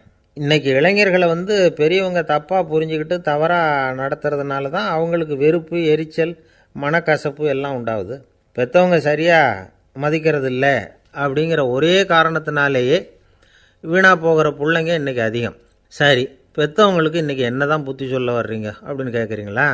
நாம் எதையும் சொல்ல வரல, ஆனால் அது சம்பந்தமான சில நிபுணர்கள் சொல்லியிருக்கிறத உங்கள் காதில் போட்டு வைக்கலாம். அது என்னென்னா, பிள்ளைங்க கிட்ட அன்பு செலுத்துங்க. குழந்தையாக இருந்தப்போ எவ்வளவு பாசமாக இருந்தீங்க, வளர வளர அதை ஏன் குறைச்சிக்கிறீங்க? பெற்றவங்களின் அன்பான வார்த்தைகளுக்கு ஏங்குறவங்க தான் இன்றைய இளைஞர்கள். அவங்க எதை சொன்னாலும் அதை அக்கறையாக காது கொடுத்து கேளுங்க, அலட்சியப்படுத்தாதீங்க. அவங்க விரும்புகிறது உங்கள்கிட்டேருந்து ஒரு மதிப்பு, மரியாதை, அங்கீகாரம், இவ்வளவுதான். அவங்க அவங்களாவே முடிவுகள் எடுக்கட்டும், அதுக்கு நீங்கள் உதவியாக இருங்க, அது போதும். மற்றவங்க முன்னாடி, முக்கியமாக அவங்க நண்பர்கள் முன்னாடி அவங்கள பற்றி மட்டமாக பேசாதீங்க. அவங்கக்கிட்ட பொய் சொல்லக்கூடாது. நீங்கள் சொன்னது பொய்ன்னு தெரிஞ்சு போச்சுன்னா உங்கள் பேரில் அவங்களுக்கு இருக்கிற மதிப்பு போயிடும், நம்பிக்கை போயிடும். அவங்களுக்கு முன்னாடி நீங்கள் சண்டை போடக்கூடாது. உங்கள் பிள்ளைய எப்பவும் இன்னொரு பிள்ளையோட ஒப்பிட்டு பேசுகிற வேலையே வேணாம். கூட பிறந்த மற்றவங்களோட கூட ஒப்பிடக்கூடாது. இப்படி செஞ்சால் அவன் உங்ககிட்டையும் பிரியமாக இருக்க மாட்டான், அவங்ககிட்டையும் பிரியமாக இருக்க மாட்டான். புள்ள எங்கே போகிறான், என்ன பண்ணுறான் அப்படின்னுலாம் துப்பறிஞ்சிக்கிட்டு இருக்கக்கூடாது. இளைஞர்கள் தனிமையை விரும்புகிறவங்க. அவங்கள பெட்டியில் வச்சு மூடி பாதுகாக்கணும்னு நினைக்கக்கூடாது. அவங்கள எப்படி பாதுகாக்கிறது அப்படிங்கிறது அவங்களுக்கே தெரியும். உங்கள் புள்ள எப்படி நடந்துக்கணும்னு நீங்கள் எதிர்பார்க்குறீங்களோ அது மாதிரி நீங்கள் நடந்து காட்டுங்க, அது போதும். ஒரு வீட்டில் அப்பாவும் அம்மாவும் பேசிக்கிட்டு இருக்கிறாங்க. என்னங்க, நம்ம பொண்ணு பெரியவளாயிட்டா, அடிக்கடி கண்ணாடி முன்னாடி போய் நின்றுக்கிட்டு இருக்கிறா, சீக்கிரமாக ஒரு பையனை பார்த்து கல்யாணத்தை முடிக்காமல் இப்படி மசன்னு கல் மாதிரி உட்காந்துருக்குறீங்களே அப்படின்னு சத்தம் போட்டாங்க அந்த அம்மா. அவசரப்படாத, பார்க்குறதுக்கு கண்ணுக்கு அழகாக லட்சணமாக புத்திசாலியாக ஒரு பையன் கிடைக்க வேணாமா, அதுதான் பார்த்துக்கிட்டு இருக்கிறேன் அப்படின்னார் அப்பா. இதுக்கு அந்த அம்மா சொல்கிறாங்க, எங்கள் அப்பா இப்படியெல்லாம் நினச்சிக்கிட்டு இருந்திருந்தா எனக்கு கல்யாணமே ஆயிருக்காது தெரியுமா அப்படின்னாங்களாம். 1816 வருஷம் செப்டம்பர் மாதம் 11ஆம் தேதி பிரான்ஸ் தேசத்தில் உள்ள ஒரு மருத்துவமனை. அங்கே ஒரு இளம் டாக்டர் கொஞ்ச நாளைக்கு முன்னாடி தான் அந்த ஆஸ்பத்திரியில் புதுசாக வேலைக்கு சேர்ந்துருக்கிறார். அவர் பேர் ரெனே லெனக். அவர் அன்னைக்கு காலையில் அந்த மருத்துவமனையில் அப்படியே ரவுண்ட்ஸ் வந்துக்கிட்டு இருக்கிறார். வார்டில் ஒரு படுக்கையில் ஒரு இளம்பெண் படுத்திருக்கிறா. அந்த பொண்ணுக்கு இருதய நோயாக இருக்கலாம்ங்கிறது மற்ற டாக்டர்கள் சந்தேகம். அந்த காலத்துல எல்லாம் ஒருத்தருடைய இருதய துடிப்பை தெரிஞ்சுக்கணும்னா நோயாளியின் மார்பில் டாக்டர் காதை வச்சு பார்த்து தான் தெரிஞ்சுக்கிறது வழக்கம். ஆனால் இந்த பெண்ணும் இளம்பெண், அந்த டாக்டரும் புதுசாக சேர்ந்துருக்கிறவர். அதனால் பரிசோதனை பண்ண தயங்கினார். கொஞ்ச நேரம் யோசனை பண்ணார். திடீர்னு ஒரு ஞாபகம் வந்தது அவருக்கு. அதாவது அன்றைக்கி விடியற் காலையில் தோட்டத்தில் அப்படி வாக்கிங் போயிட்டு இருந்தப்போ சின்ன பசங்கள்லாம் ஒரு மரக்கட்டையை வச்சு விளையாடிக்கிட்டு இருந்தாங்களாம். அதை இவர் பார்த்துருக்கிறார். அது என்ன விளையாட்டுனா, ஒரு நீளமான மரப்பலகை, அதில் ஒரு முனையில் ஒரு பையன் தன்னுடைய காதை வச்சுக்கிட்டு இருக்கிறான், மறுமுனையில் இன்னொரு பையன் அந்த மரப்பலகையை ஒரு ஆணியால் கீறிக்கிட்டு இருக்கிறான். ஒரு முனையில் ஆணியால் கீறும் பொழுது மறுமுனையில் காதை வச்சிருக்கிற பையனுக்கு அந்த சத்தம் துல்லியமாக கேட்குது. அந்த டாக்டருக்கு காலையில் பார்த்து